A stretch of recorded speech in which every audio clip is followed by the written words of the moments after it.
everybody. Welcome to the Pink Riot Comic Show, where we have two Black women talking all things comics, books, nerd, pop culture, all of that from Black and brown folks. I am Keisha, aka Hot Havoc, and I am here with my amazingly talented guest, Bree. How you? Not guest, co-host. My goodness, Bree, how are you, babe?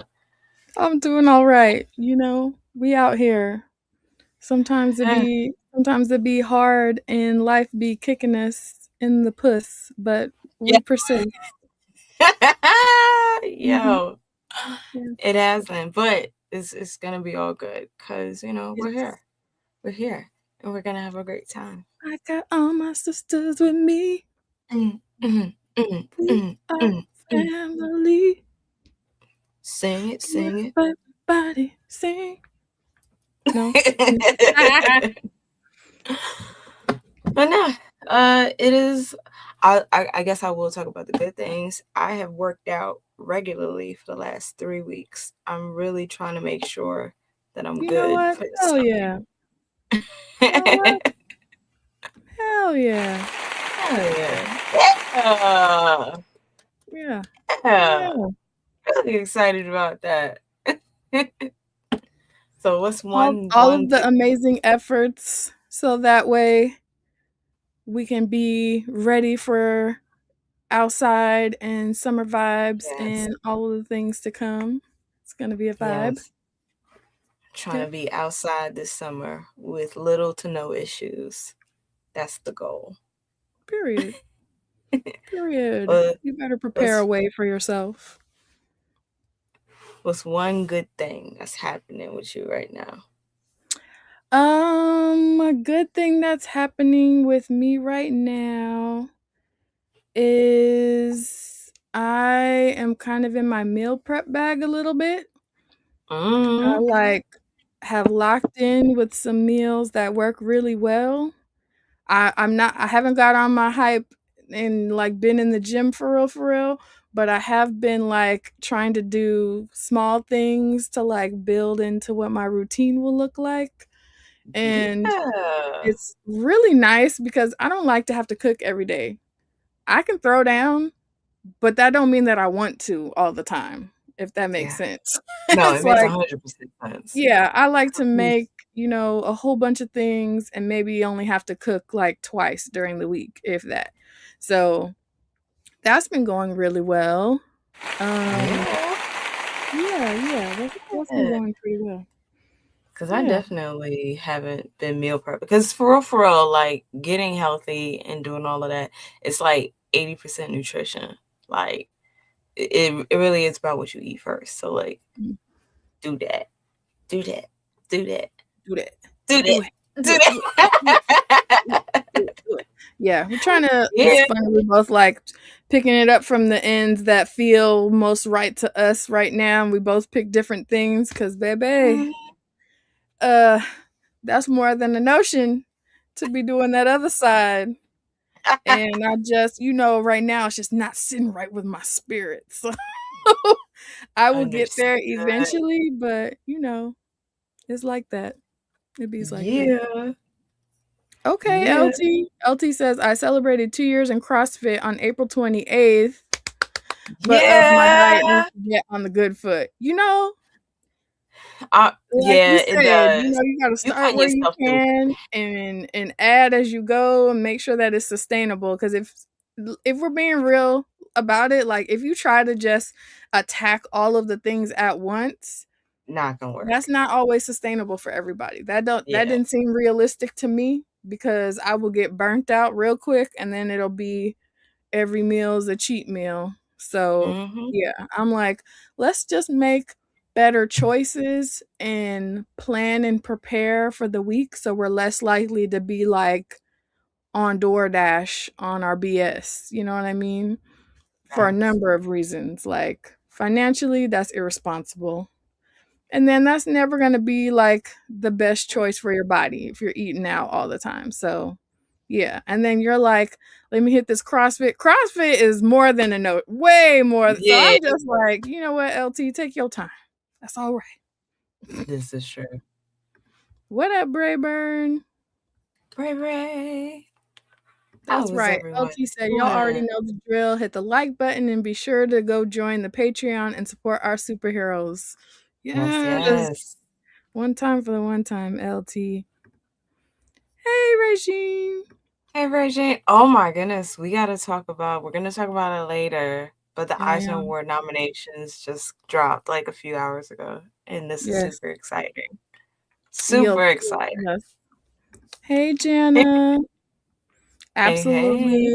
Podcastresses in the building. You know what it is. Yeah, we are. Okay, talk about it, LT. LT said, "Oh snap! We're gonna go from summer fine to super fine," and that's on period. Your girl is already like stacked, and I stay just out of shape to help other people thrive. So like, you know. So just understand, this summer I'm gonna be a problem for everyone. What's that? On top of cars. That literally, yeah, that's the motivation. Just pure, unadulterated ignorance and shenanigans all summer. Yeah, I'm here for it. A problem this summer. I'm trying to be a problem this summer. Yes, good problems. Brayburn said, "Let's hear it for minimal issues." Yes. Like sometimes it's a win to not have anything to report. You know what I mean? And we're rocking with that. Nothing to happen. Jana, it wouldn't be a Pink Riot episode if Jana didn't run it about the planner. Jana said the notable exception being this planner that's going to change my life in one go. You know what? I'm glad that you have the faith in the plan, that type of faith in the planner. That's what keeps us going about this. It's gonna be great. LT said, "Well, once my diet is on point, watch out. Black man joy is gonna be loud out here." You know what? I want to encourage you to let it be loud while you're getting there, because that part. One thing I'm always listen. I'm a mid-sized queen, and this belly ain't stopping nothing. You hear me? Not a damn thing. We out here, okay? And now, once the waist disappears, y'all, it's really gonna be some trouble. But that's not gonna stop me from doing nothing until we get there. You know what I'm saying? That part. Yeah, we out here.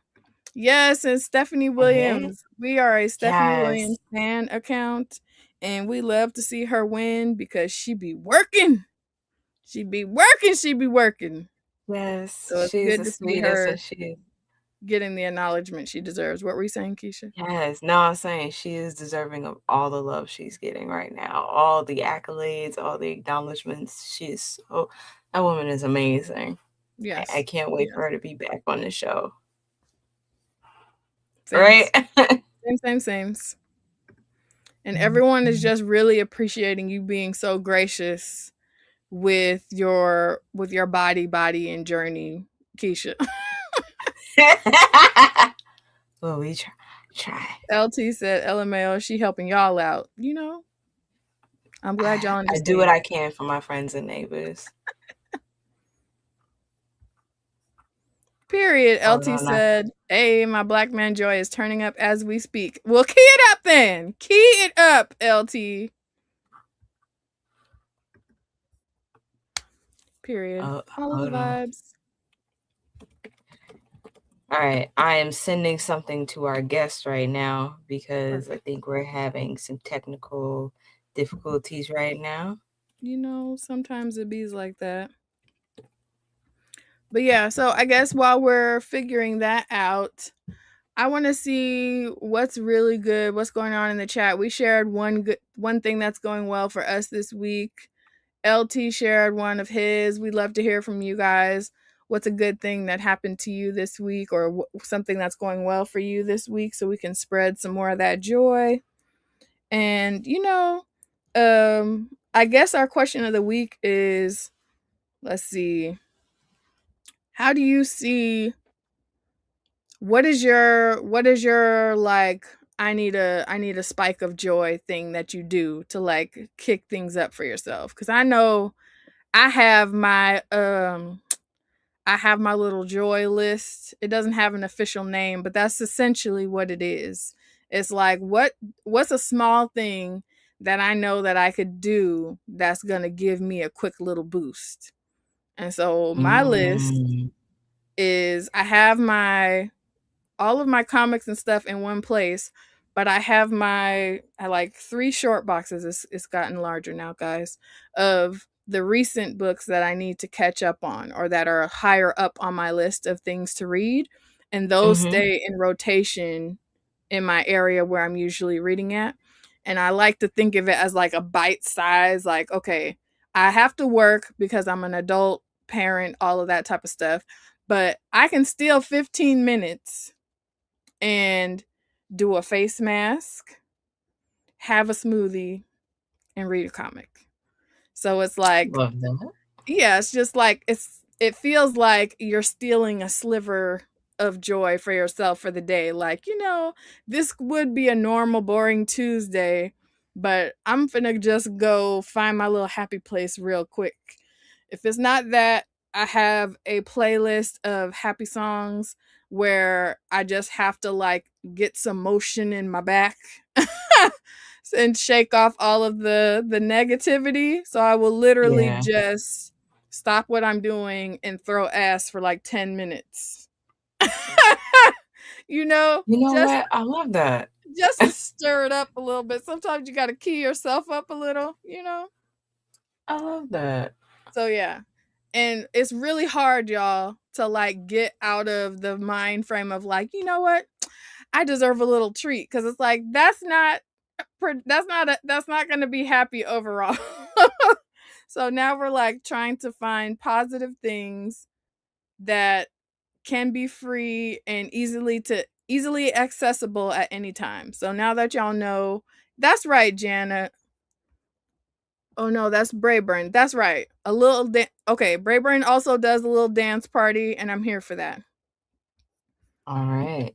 I think And we Jana are. said, I want a certificate of appreciation at work. Congrats. Yeah, I'm gonna get in my nice. classroom to give it to me and take my picture for the district page. Okay. And it was pajama day. Oh no. I was in full bonnet, slippers, all of it. You know what? That just Be shows that comfortable. Jana got spirit. Yes, you do. Jana got spirit. How about you? Okay. I Love love that. that though. Yeah. All Oh my right. God. All right. Hey. I think we are good on Yes. our end. Oh my goodness. This is exciting. Okay. We get into our interview of the week, which Yes. is Special super guest. dope. So let me introduce our very special guest. So I knew about his podcast for a while, right? Had been listening to it for a few years off and on. Did not click that the host was also the comic book writer for a comic I fell in love with recently. Like I'm gonna say maybe last year or so when it first came out. Yep. I remember sitting in my car reading the comic that we're about to talk about for the first time and realizing like through the comic there's lyrics. So I'm like, oh, bet I know this song. Let me Yeah. play it.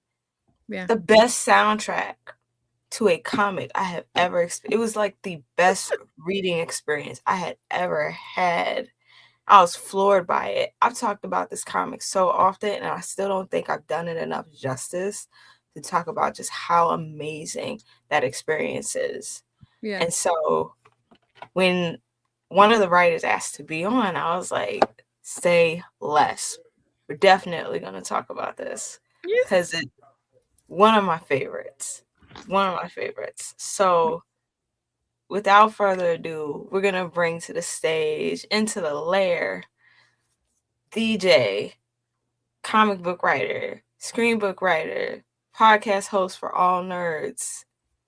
We're going to bring to the stage, oh, let me see if I could get this, if I could time this right, DJ Ben Ha Meen.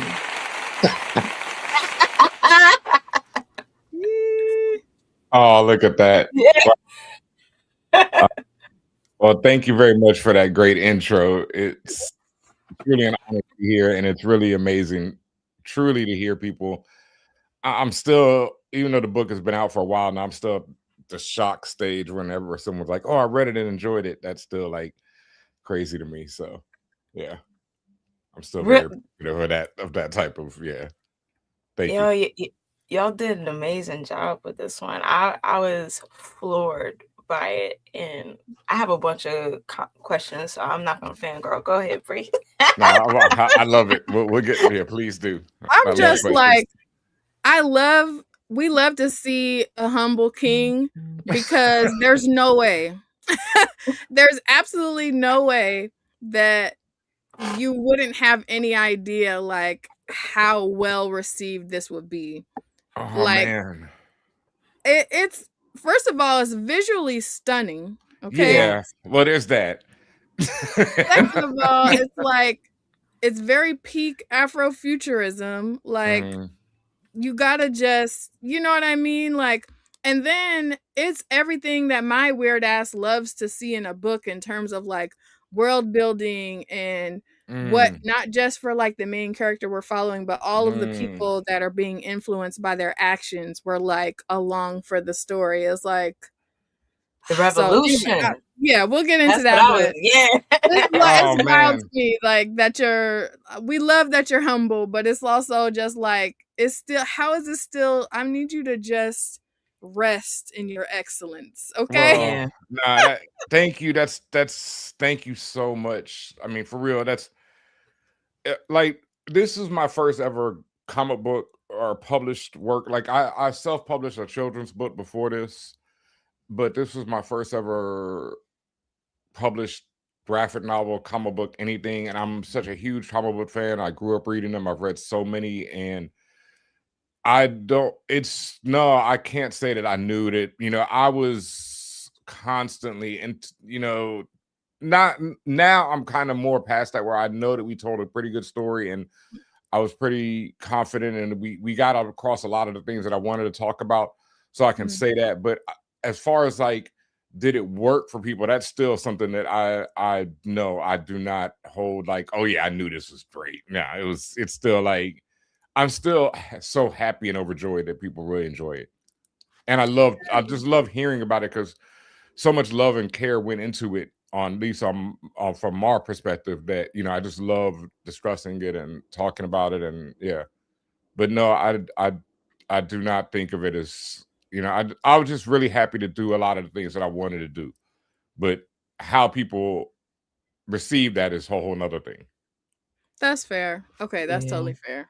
So you gave us kind of like the groundwork of it, but we want to hear the deep of it. So anytime we have guests here in the Pink Riot Lair, there's a particular question we always ask them, and it's, what is your comic book origin story? So like, what got you into comics and reading and enjoying comics, and what got you into creating comics? Okay, far as reading, it's just one of those things where I've read since before I can remember. I just was someone who always was reading and read everything.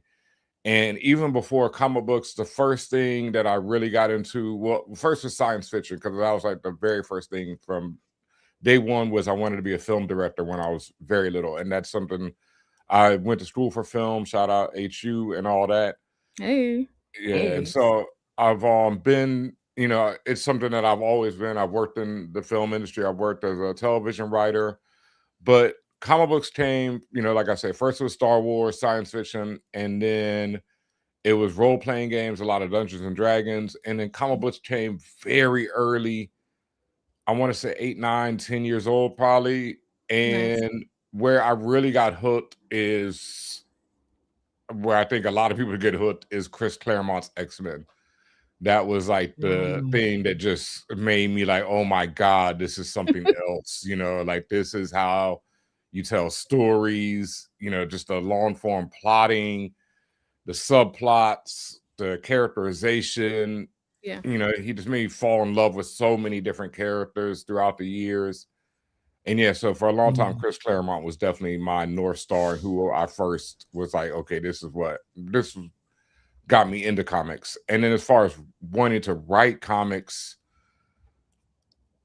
I don't know if I ever, honestly, it's funny. I didn't really think of it like that. I didn't, but it was a lot of things like that. I didn't really think of writing in TV until right around maybe a few years before I actually did write in TV. Because even though I always wanted to do it, I was doing other things like DJing, podcasting, and then writing in TV it just became one of those things where I was interviewing all these people who were working in TV, and I was like, I should be doing that. So I love that. You're like, what? Like it's hard? Yeah, I know it's hard. I know writing is hard, but I just know that I work hard at things, and I know I study things, and I'm like, I can do that, So I just put it in the air that year that I was going to get on a show, and I kept interviewing people, and I kept asking people, and eventually it led to me getting an interview getting to work on American Gods. And that's how I worked on American Gods with Mello Brown, my writing partner. And that was our first, we've known each other for years, but that was our first professional gig together. And come on, casual flex. I mean, yeah, that's it. To me, I get it, it's a flex, but it was also it was a lot of that's a really short story, but we really worked to get on that show, and we really put in a lot of effort. Yeah. And then it was hard after that. I haven't worked in Hollywood since. So it's like you can flex, and it's also the reality of it is Hollywood's interested. So yeah. But long story short, I did not think I was to write a comic pretty much until one day Mello asked me, do you want to pitch on Jimi Hendrix? And it was just like, yeah, why not? Of course. Yeah. Nice. No. Go ahead, Brie. No, I love that. It just came from, so you didn't have this story in your mind. It was all right, we're going to do this pitch with someone you're comfortable working with.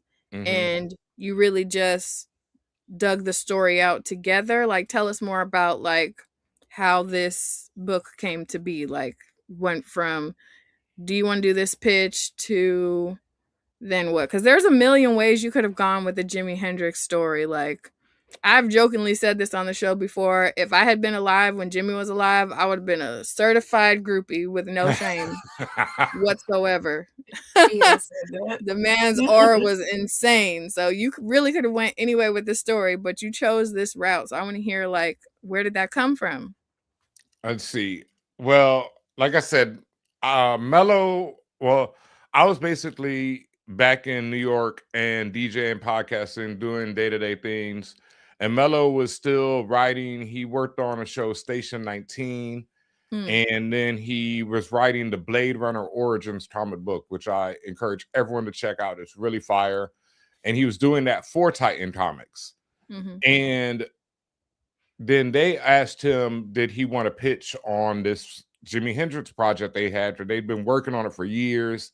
Tom Mandrake, the artist, who I'm sure we'll talk more about, he was already on it. And they were like, do you want to pitch on it? And Mello said he got that email, and within an hour, I think he emailed me. And I was, I'm sitting home pretty much kind of thinking that I wasn't going to at least write in Hollywood again, because I'd been out for a few years and was kind of feeling burnt out by the experience and a lot of other things. Wow. And so then Mello hits me, and it's kind of just out the blue.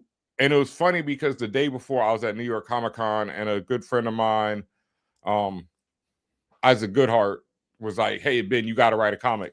And Isaac's a really dope artist. And I was like, I'm not writing any comics, but I'm done with writing. That's how I was feeling at the time. Yeah. And Isaac was like, nah, man, I'll draw a 2-page comic and you'll write it. And I'm like, well, if this dude draws it, I got to do it, because Isaac's incredible. He draws this book, The Oddly Pedestrian Life of,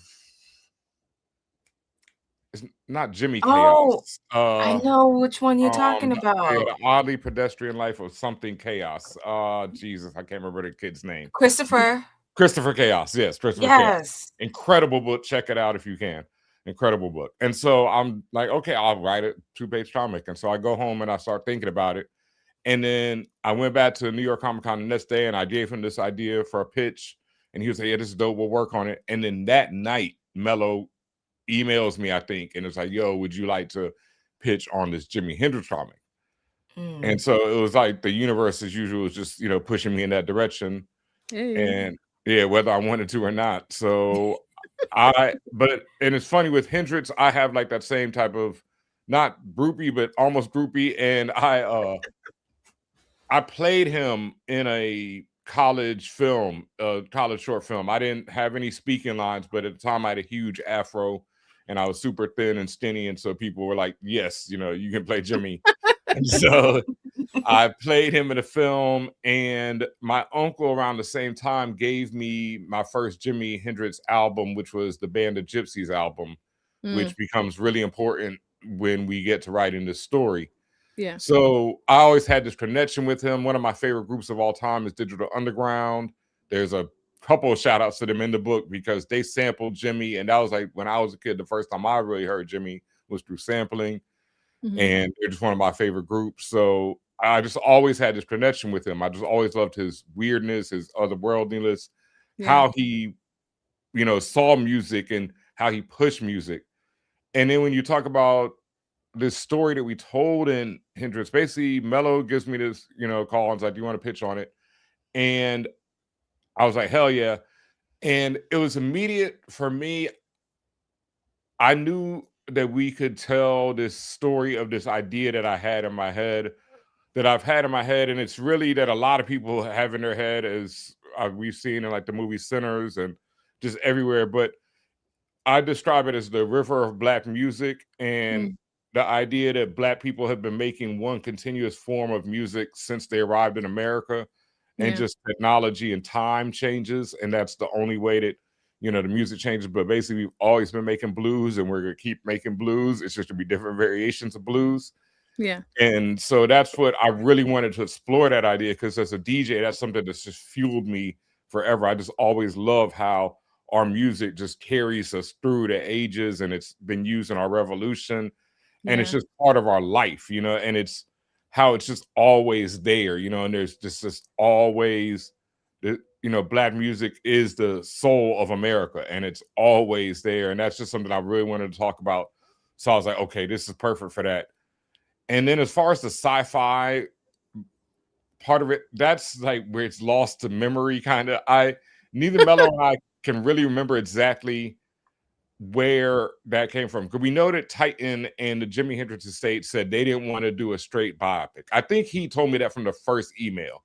He was like, they don't want to do a straight biopic. They'd like something fantasy or sci-fi related. And honestly, that is pretty much all they had.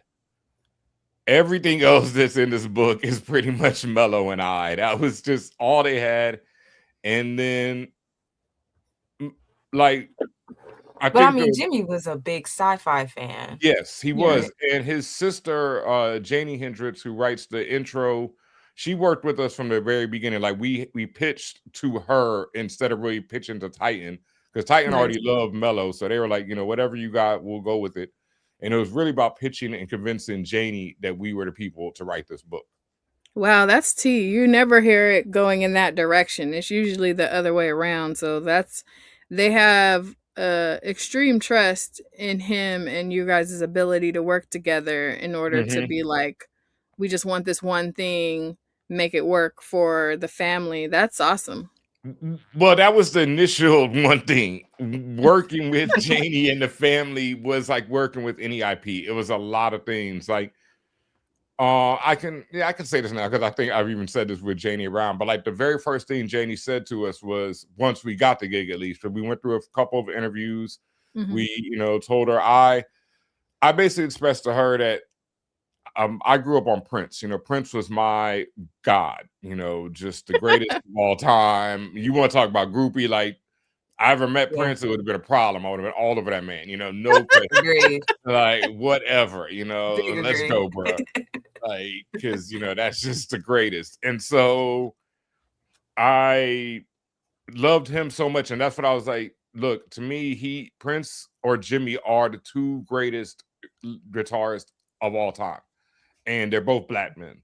And that's what I want people to come away from this book knowing, that they're both black men, and I want Jimmy to really be placed in that lineage that we talk about when we talk about the Princes, the Michael Jacksons, the James Browns, the Beyoncés, the Duke Ellingtons, you know, the Miles Davis, the Coltranes, the whoever you want to name, you know, the greats, the Curtis Mayfields. I mean, on down the line, you know, Etta, like just down, all these great black people. And I feel like Jimmy doesn't get mentioned enough in that list.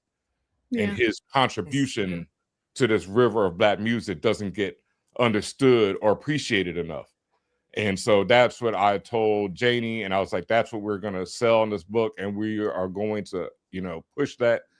And like Mello said, we're just trying to write the blackest book we can write. Yes. And no, that's like, I think the very first interview I ever did when I didn't do it with Mello was just like, look, whatever you say in this interview, just make sure you tell them that we wrote the blackest book ever.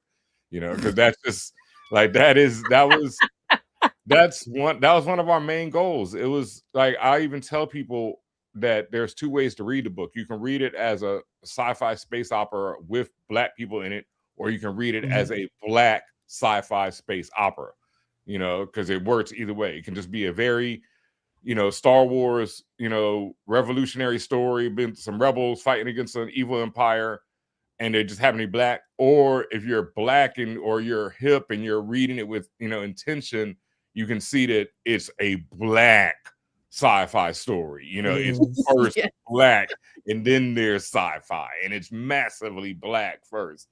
And that's what we really wanted to make sure we did. I mean, y'all did that. Yeah. Like, and when I say and did, like, I don't know how people could read it and separate the two, but for me, I saw black people rebelling. I saw black people being in community. I saw black people fighting. And that is something that I hope everybody comes away in this story. But you also see the joy, because like even just down to all of the people there for the music, like, and how they're all expressing themselves, like that's one thing you will find at a black event where everyone is celebrating the like best versions of themselves. There's no uniformity there. It's gonna be a like wide array of creativity and expression, and I feel like that was really well represented in this book, because you got no matter where they were or what they were doing within the story, the drip did not stop.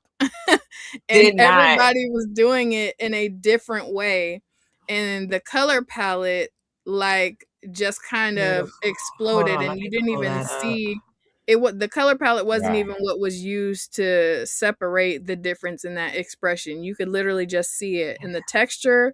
Like whenever we get a shot of like a crowd of people, everyone with their like accessories, you know, different eyes and all this other type of stuff. It's like, wait, what is happening here? Like it was literally like every page was like a smorgasbord of things to consume, because you're just like, you're trying to follow the story. And like, I took my time with this. When we first got it, we were both psyched, and we both had like this like little back and forth, because we both got different covers. Yeah. It was like, you can't just pick. Like, y'all really ate with that. Y'all really did. Man. And I was like, I'm not gonna hold you. I didn't know your game. I just was like, oh, it's Jimmy, I'm copping it. Period. And then you get into it, and the sheer like color, and like I said, the texture of difference in everybody in the crowd and all of that.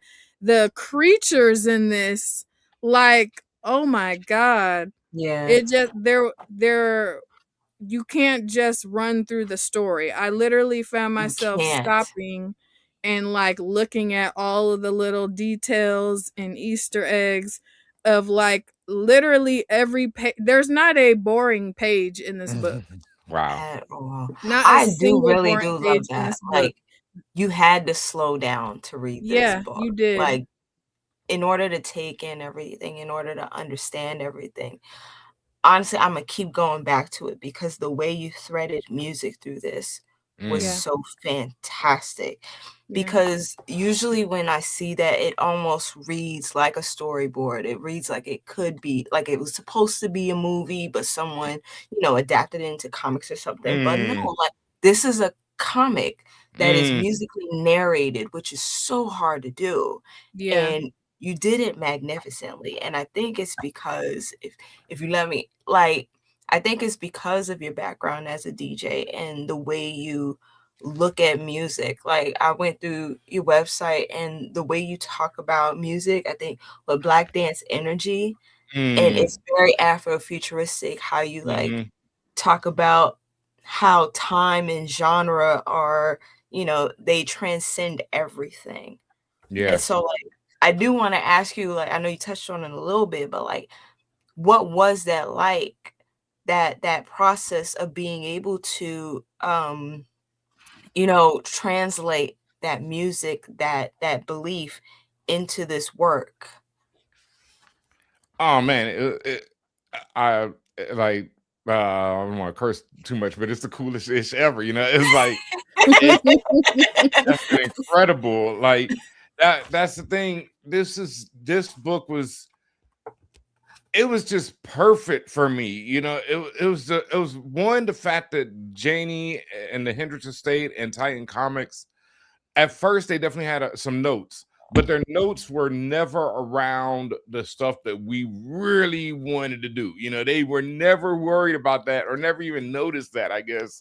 And so that was just like, all right, cool. We'll deal with these notes you're talking about over here, because we know that what we want to do is tell this story about music and about Black music.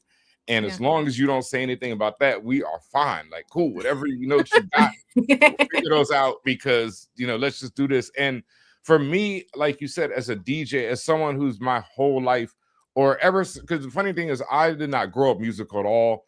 I was rhythmless, actually, as a young child. I was one of those Black boys who just was born with nothing, And that's okay. Hey, it happens. You clap 1 and 3. And it's yeah, I did. I didn't clap. Like, one of my favorite memories of all time is my older sister, who is fly and all that shit, was like, Benjamin, just clap to the beat.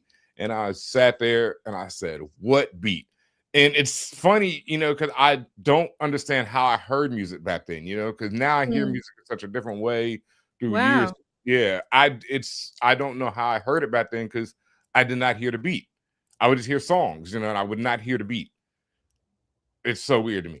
No, that's really interesting. Like, I guess it's like translation regardless of medium, and that makes it even more awesome that you're an actual DJ now at this point, because what did that journey look like, that transition to I hear no beat to now I'm, you know what I mean? Like, years of struggle. Like, I was definitely an offbeat DJ for a long time.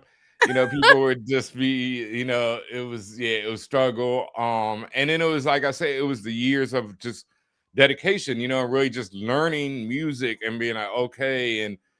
And then things would just click after a while, and you would just get it. And but it was like a lot of just study. That's something I just did. I just study things no matter what it is. I'm like, okay, if I'm going to learn about film, I'm going to read as much as I can about film. I'm going to watch every film that I can see. I've been reading comics, so that was already a thing.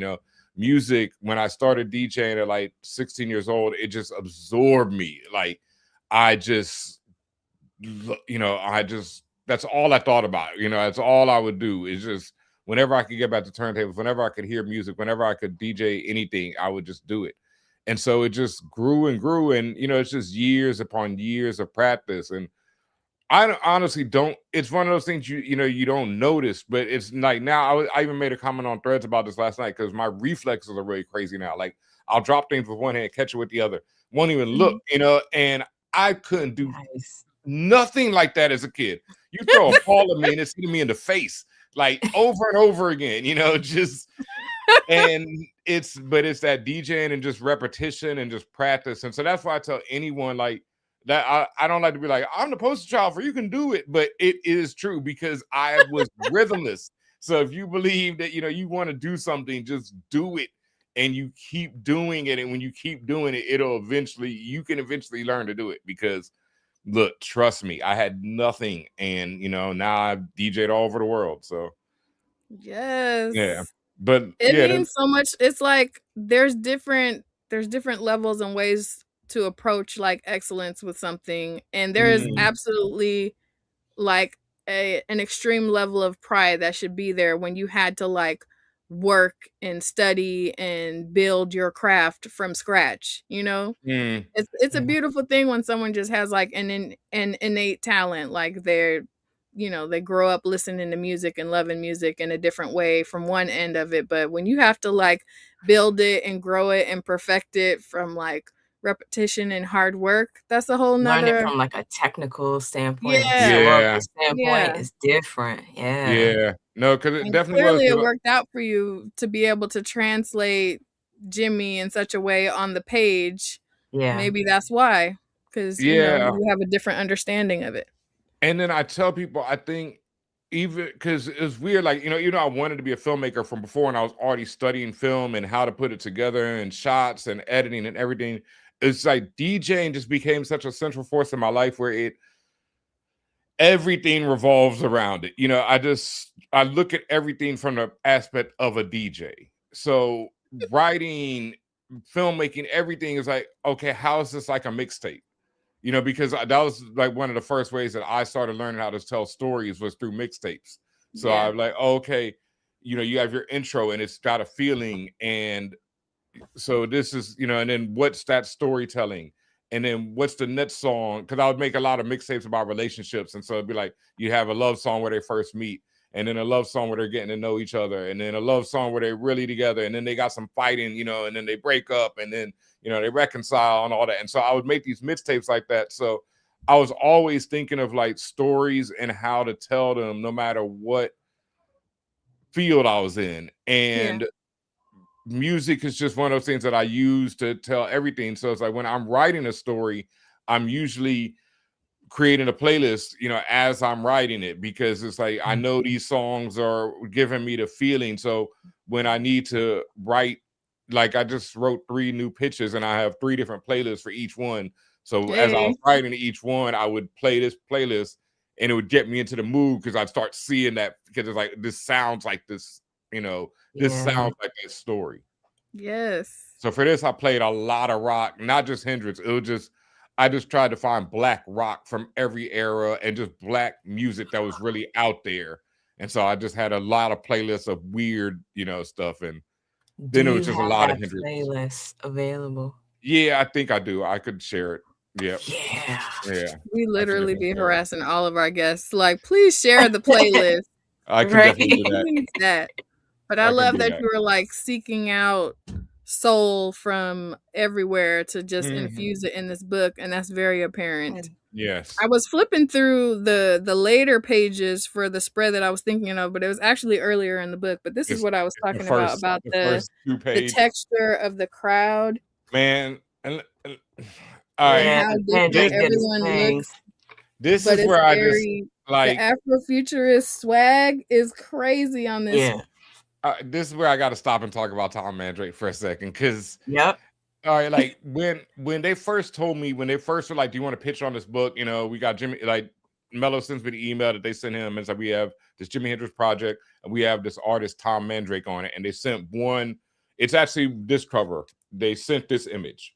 This is the first image that he ever did for them for it, and so I was like, and this is true story, and I've told Tom this, so I don't feel ashamed of it. I had no fucking clue who he was.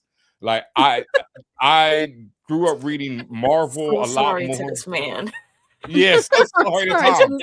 Like this absolute godlike legend. I had no idea, because I grew up reading Marvel much more than DC, and I definitely didn't read horror books. And Tom did the Spectre, and he did a lot of different stuff, but his big claim to fame back then was the Spectre. And so I just was not reading, and I wasn't reading DC like that. So they were like, Tom Mandrake's your artist. And I'm like, nah, ain't cool. Whatever.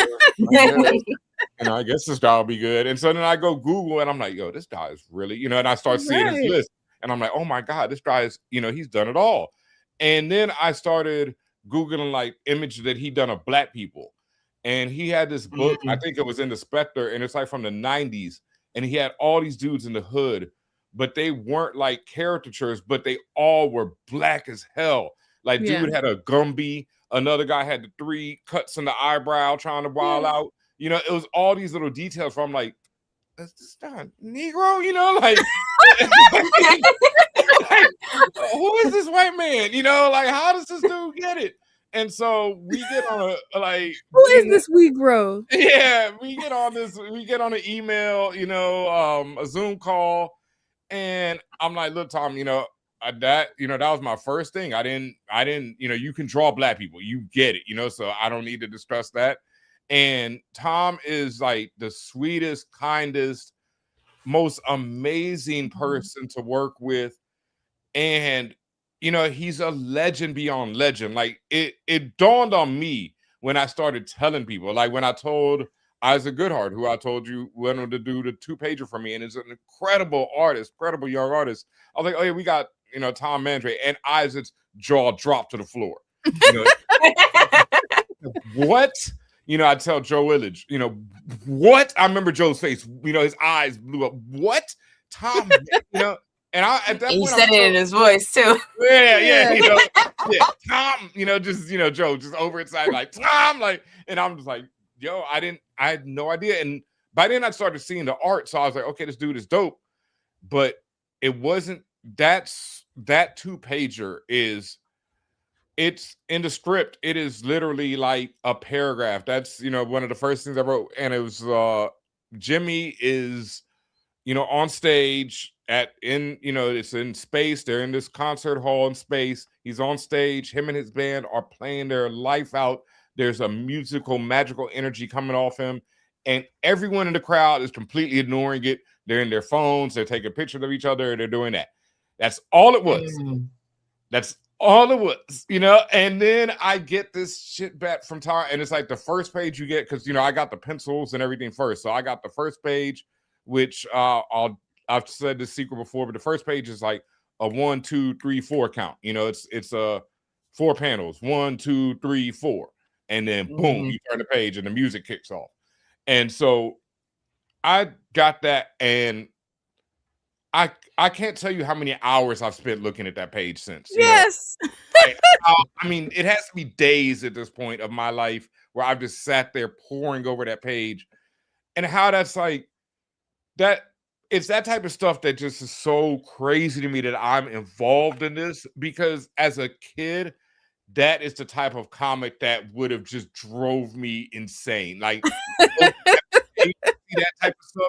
And to see all these different characters who aren't in the book, but are just going about their lives and all have these inner details and lives that you can see. Yes. And they all look so cool. And even like down to like what you see on people's phones, because obviously it's a concert. People got their phones out, and like reflections in people's goggles and stuff. Like it's nuts. The longer you look at it, the more hypnotized you are. It's that good.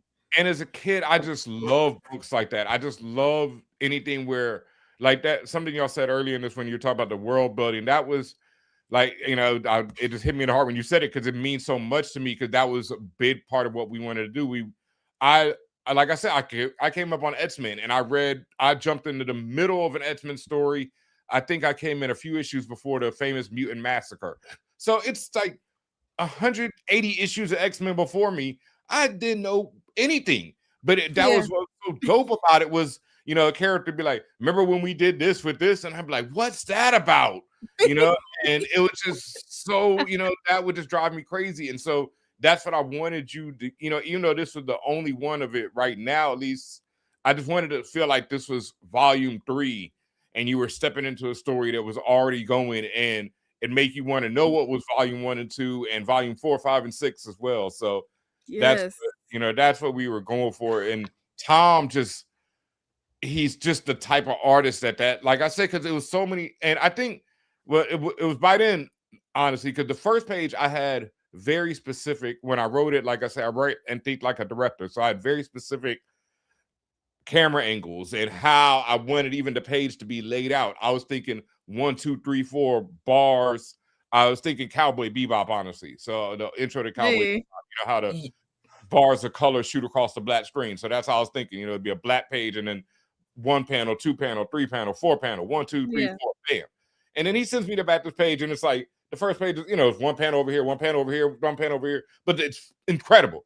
So I'm like, I emailed him right back right then. Tom, I don't give a shit about what directions I had. Irrelevant, does not matter. As long as gosh, general gist, that is so awesome. As long as you get the general gist, don't worry about panel count, because like I said, it's my first book, so I'm trying to figure all that out, how much you can put into a panel, how much you can do per page, all that stuff. So I said, look, I will write around you.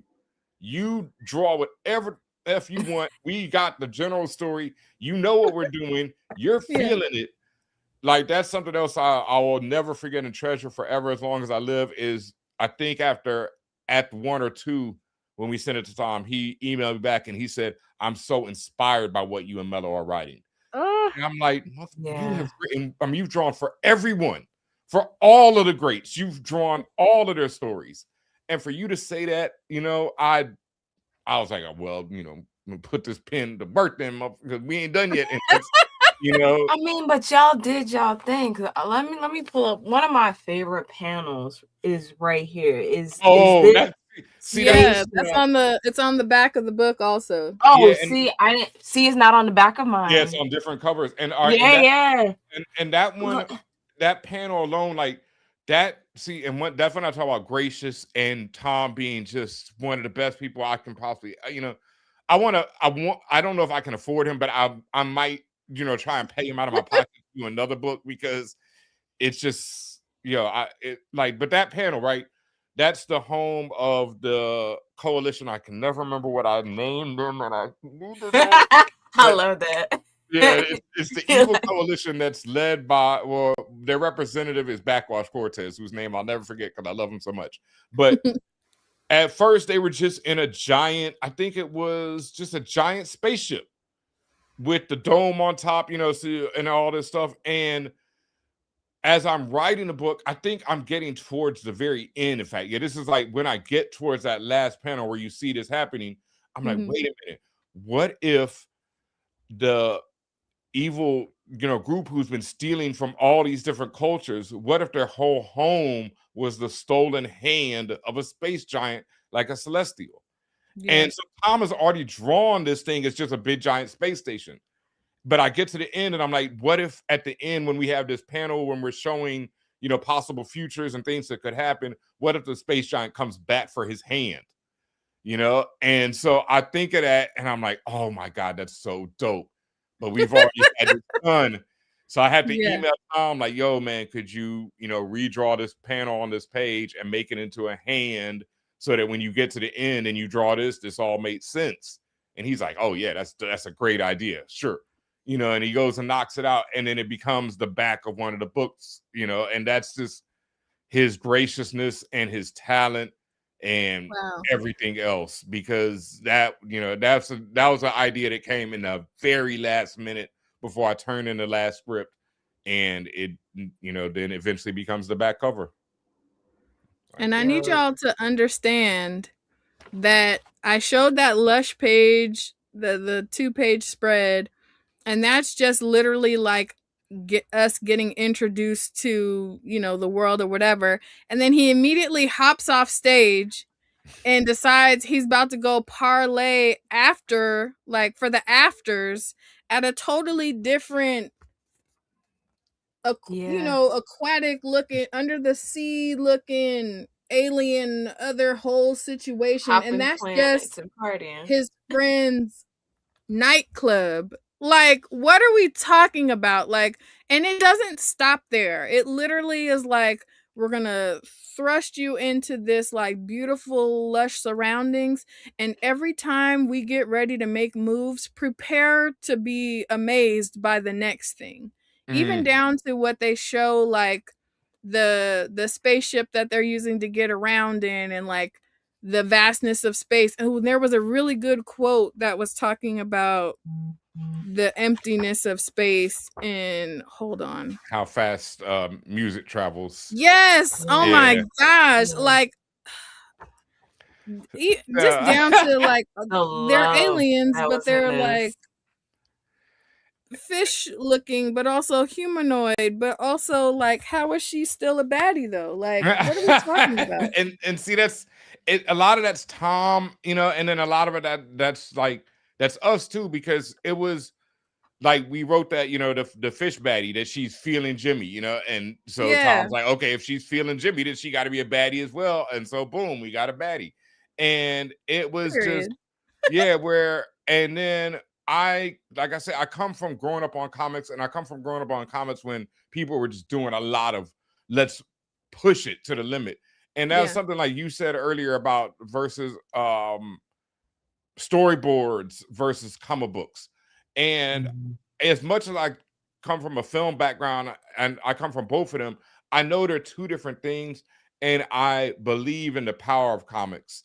And so I wanted to really be like, nah, man, this is like that. I think this is and I'm gonna name drop a friend of mine, Kieran Gillen, who is like, I that's another one of those weird things where I can say this is my friend now, because I went from being, a super fan of his to, having him on our podcast to, him reading the book, and we're, he says, no, we're friends, man. It's weird for me to say that, but he has this idea and theory about how you can do whatever you want on a page. The only limit is your artist, like your budget is your artist limitations, and how you can't push your artist too much. Like if you give them something to do on one page, you either give them something fun to do on the nets, like we give them a page full of talking heads, give them a page full of a dragon nets, and let them draw what they like to draw. And I know what Tom likes to draw is crazy, weird, out there-ish.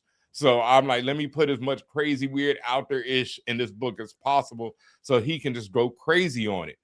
And again, like, I grew up on things like that where you just push the medium, and I just wanted it to be like you said, okay, we're in space right here. And then he steps out and you're in the middle of the air, and then he jumps off the air and dives onto a flying ship piloted by his homegirl.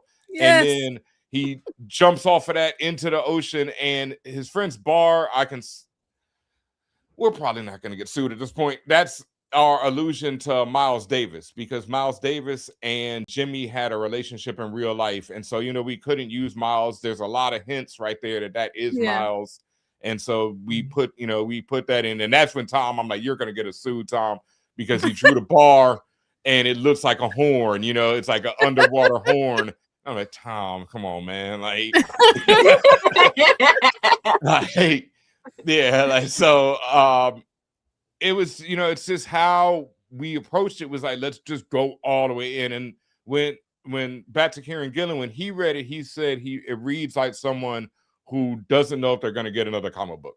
And that's pretty much how I approached it, because that's kind of how I approach a lot of things in life. I never know if there's going to be another one. So I'm like, let me do this the best way I can. And let me show people that, Ben knows what he's doing when it comes to writing a comic book, because that's something I'm a critic at the same time. And so I criticize all these people's books. And so I felt like a lot of them were going to read this. And so I'm like, I can't be over there talking like, all this you're talking all that shit. You was talking all that shit when you was on the other side. And now what? So and then I knew that people like Kieran, people like Joseph Illidge, people who I really respect and love were going to read it. And so that's who I mainly wrote it for. Like, I wrote it for, honestly, it was for me. And then the people I was thinking about were like one of my best friends is Young Guru. It's another name drop, I know, but that's my brother from before he was Young Guru. That was my brother. And that's like one of the most intelligent, genius people I ever met. And he's also a super comic book head and a super music head and just a genius. And so I wrote it for people like him, like, I'm trying to impress you, dog, And that was another one of my favorite compliments of all time, is when he got to read it, he calls me up and he's like, you wrote this, Ben? Like, you wrote this yourself? And I was like, bro, like, I told you, man, I because I knew you was gonna read this shit. So I can't, I cannot play around. Like, I can't be putting any half-ass S out. Nah, man. That's not how I was raised. I hear that. Oh, I hear that. Yeah. to be able to write, to have it in your mind to write something, like, nah, I'm writing for the greats right now. I need the greats to to give me that check of credibility. That might be egotistical, right? That's a little bit.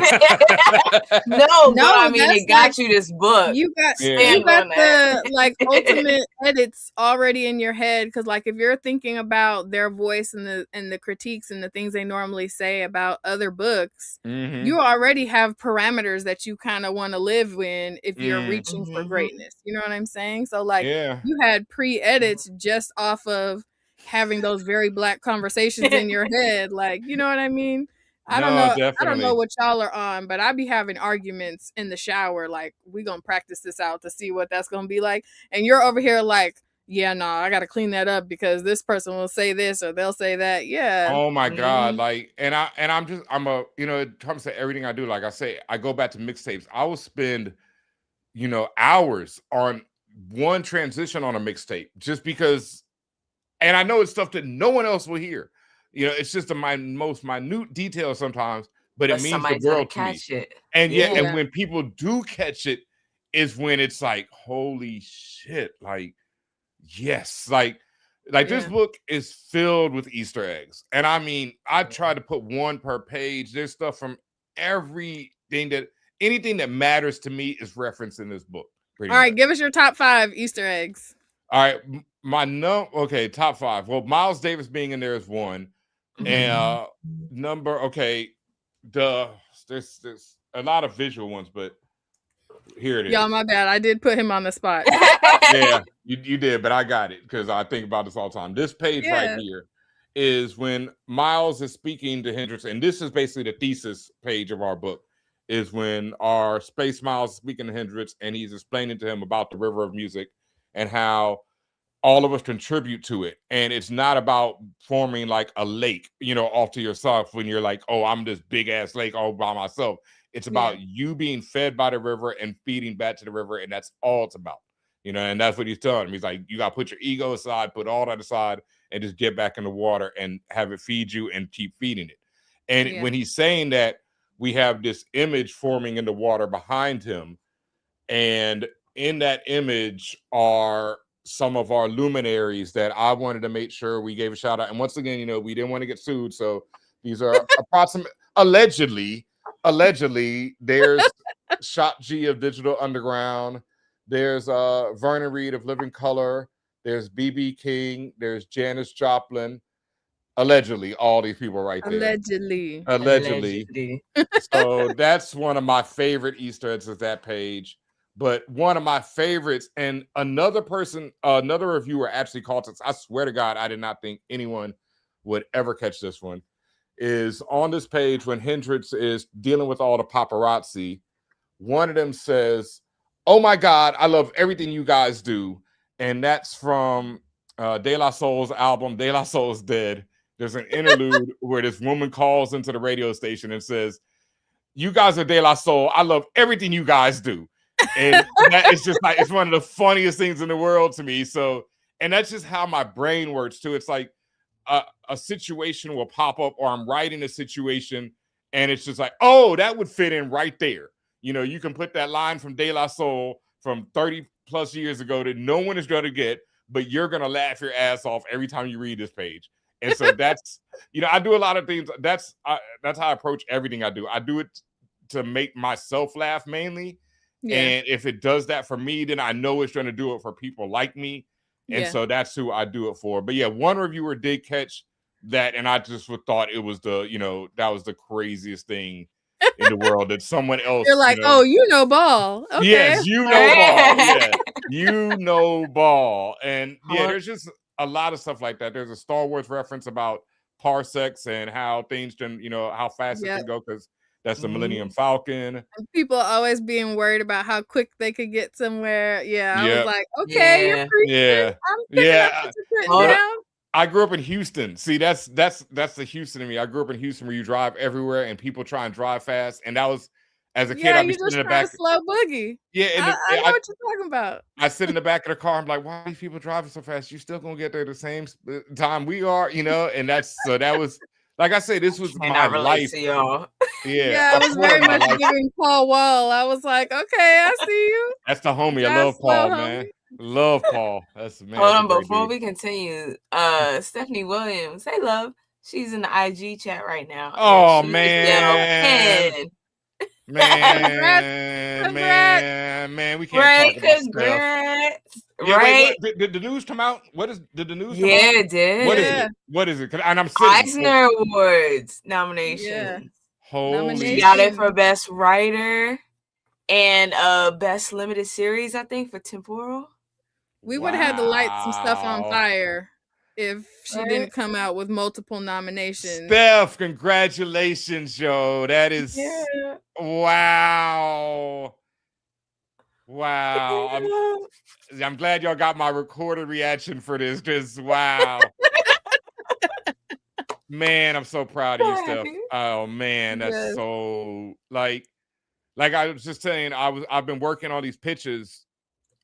Well, I don't want to get to the sad part, so I'll stay with the happy part. I've been working on some pitches for some news stories, and Steph has been helping me. Like she, basically as she does, man, everybody. She acted as an editor on them, and that alone is one of the greatest things I've ever had happen to me, because Steph's advice and her help has been phenomenal, and she whipped them shits into shape, and I've got like 3 fire ass pictures right now.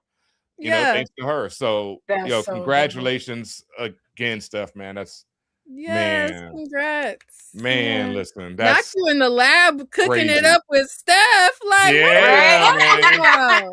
man, we working. We got some stuff coming. Yeah, definitely.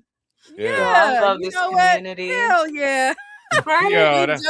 We jokingly say that Stephanie Williams is if Booked and Busy was a person, and that's on Man, listen. Man, listen, and just doing it. Shout out to Temporal. Shout out to Roots. Shout out to the Wonder Woman for Street Sharks. Man, I'm say that Wonder Woman again, because the rest of the book been all right, and then Steph came on there, and that. I won't hold you. I thought her news was gonna be that she got Vixen. Yeah. And I don't even want her to get Vixen. I wanted to get Wonder Woman. Period. You know what I mean? Like she's been on We Wonder online. We need to give her the full title. It's not like she couldn't be giving both, because clearly we've seen the sheer number of stuff that she has put out. You know what I mean? And see, Steph is someone like me, like, that's why I love Steph so much. But she told me I was the first person to get this too. In that Nubia book, she had a character scream out Bia to someone. And I read it and I was like, no, didn't do that. I text her fucking immediately. Like, no, you fucking didn't. Yeah. And she was like, yo, you're the first person to catch it. I was like, you are. Because that is like, if I had a character named Bia, someone was going to scream Bia. That was like, no way am I missing that chance. So, that's and that's why I love like bringing us into these worlds, and that is like, that is my niggas. Like, and not and being unapologetic about it. That is what I just like. I know this was Jimmy, and so I had the chance to do that, but that's how I approach everything. It's going to be black. It's going to have all these references. It's going to, have our history and culture just baked into it. Yeah. Yo, I love this so much. I can't wait to see what you write next. Because like, if this is the debut, imagine what it's gonna be like. Like, bro, somebody in the chat said, I think it was LT, like that you've been spoiled. Because I'm like, fresh out the gate, like you. Oh no, yeah. I like that's the problem. Like, it's like, how do I like? I don't want to be disrespectful to other artists, because there are so many great artists I want to work with. Yeah. But at the same time, it's like fucking Mandrake, man. Like, and then let me not stop and let Justin fucking Prokowicz, who are, and I'm gonna tell this story because I've told him this story and I've told it before, but I like to tell it so people understand what an idiot I can be. When I first got the first set of colors from Justin, I was like, I don't know how. It's honestly on the first page. There's like this panel where I wanted the Hendrix's sweat is dripping, and then it drips down into the Nets panel of the guitar hitting where it's like supposed to be, but it was like sweat from both of them. You know, like the drummer is sweating, Hendrix is sweating, but it's that sweat transition through panels, and then it's ripples on the drum. You know, so it's supposed to be sweat, so much sweat that he's got water on his drum. So when he's hit it, it's forming ripples. And he just, you know, colors it one color, and I wanted that to be blue, you know, like water and shit, you know, like sweat. And so I'm like, and I write to see him, and I'm like, you know, there's trouble changes and stuff. And Mello sees it. And Mello's like, yo, what the fuck is wrong with you? You shut up. You go apologize to that man. You let him do his job, and you write this book. You let Tom draw it, and you let Justin do these colors, and you shut up, and you be happy, you know? And so he's right. And so I shut up after that, and I just was like, Justin, whatever, you know, I'm apologizing. You know, I know you're doing this. You are, you know, you doing this, you do it. And then, you know, turn around, and Justin gets nominated for the Eisner Award for his colors on this book. You know, so like, you know, just to let people know, the biggest lesson. Everything is not perfect over here. You know, you learn, and that's something like, even though I've known about collaboration, because like I said, I came up in film where it's like everyone, you had to work with so many different people. This was definitely a new lesson in collaboration. And I thank Justin and Tom for just being such amazing people, you know, and we're like all just great friends now. And like, every time I see either of them, and you know, anytime I'm ever interviewed, I just always want to make sure that both of them get all of the credit they deserve, especially as they're both two white dudes, you know, and they dealt with two black dudes who were like, yo, we gonna make this shit black, nigga. Like, you know, and they were like, all right, you know, we down for that, brother, you know, and they rolled with it, and they never had no issue. And they just, and like when you talk about colors, how Justin gives all these different shades of blackness to all these people, you know, like every brown person in this book is an identifiable shade where you can see them and like, oh, that's that person. And it's that little type of stuff, you know, that care and love where it's like, come on, man, how could, you know, it's to be tough to work with other people because damn, you know. Like, yeah. Have you ever thought about getting set very high? Right? Yeah. Have you ever thought about eventually down the road getting everybody back together for something? We've thought about it. You know, we wanted to do a sequel to this. It's just, you know, I like the book sold extremely well. I think one of the covers sold out at the publisher, or was like very close to it, which is crazy for a graphic novel. You know, you know, we got nominated for the Eisner, so it had a lot of very good things going for it. As far as the sequel, we're not sure. As far as getting them together, like I said, I will pay both of them out of my pocket. You know, I'm still trying to buy one of the pieces of original art from this. I don't, you know, Tom hasn't sold any yet, and his prices are dumb high, but I would love to have that, and I would pay this man whatever, because, you know, he's worth everything. And like that, if I could get that 2-page spread, oh my God, I would, you know, I'd kill for that. Yeah. So, yeah. I'm rooting for you to get the band back together eventually. Yeah. People in the chat saying sequel. Yeah, no, thank y'all. No, like I say, going, like, you know, I know we started this, and I'm still at that where it's just amazing to me that people love this book, you know, and that people enjoy it and all that.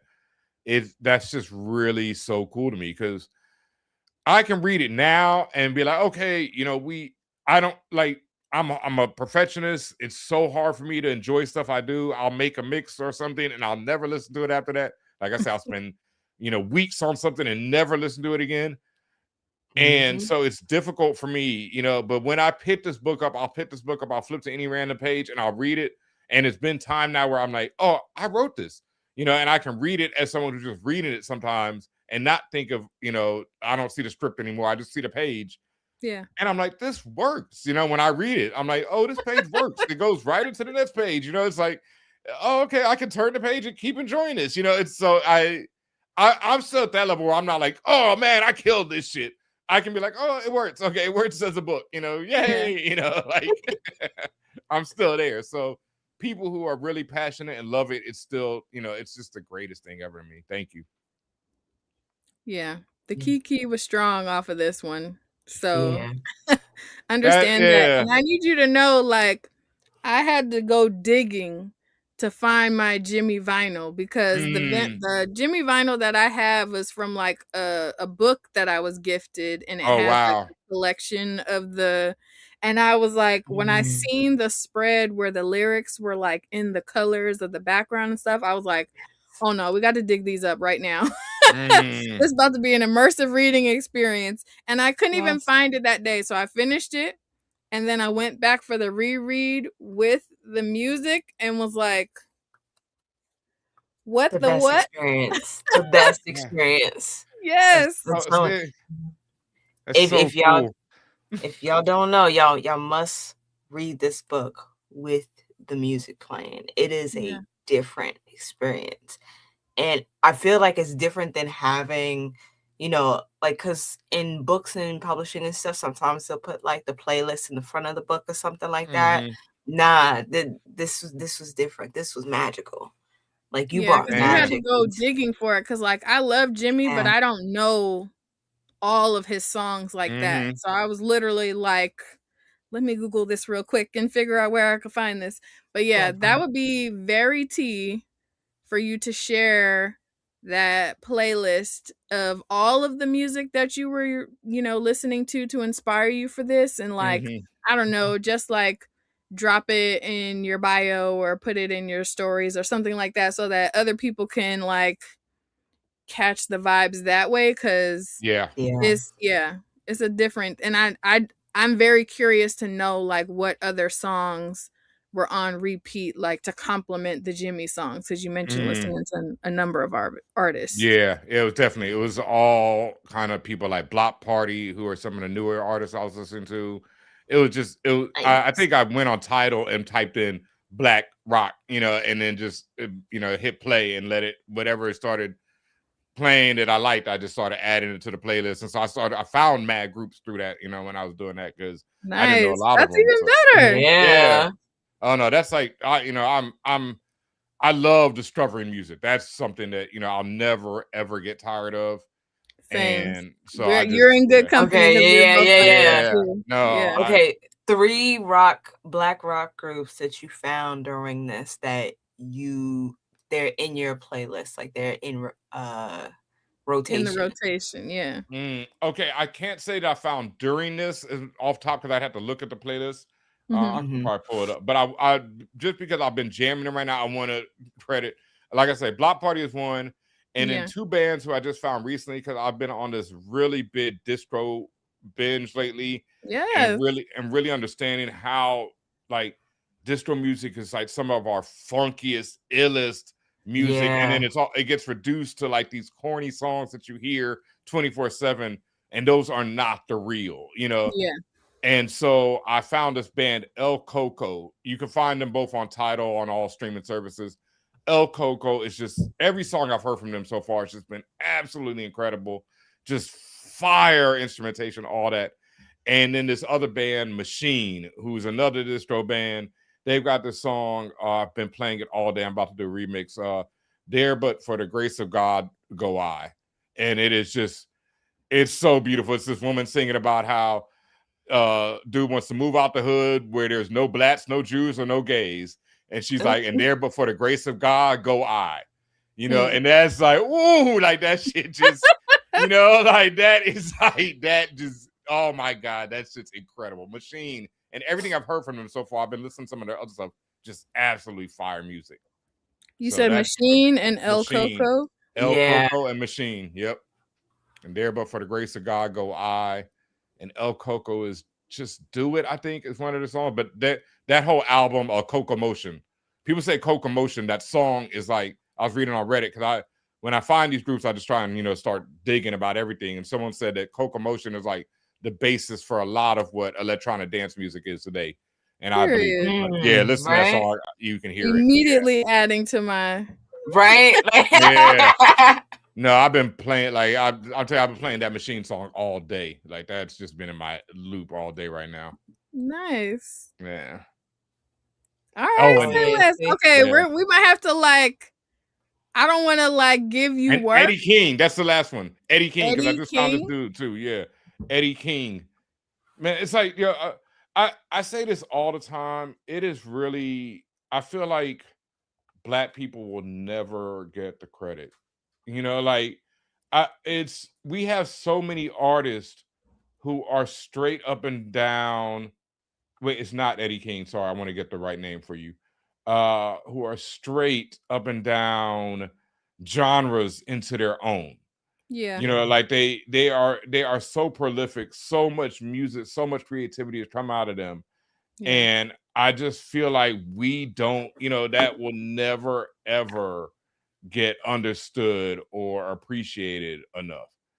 Because another guy I love, Shuggie Otis, who a lot of people don't know about Shuggie.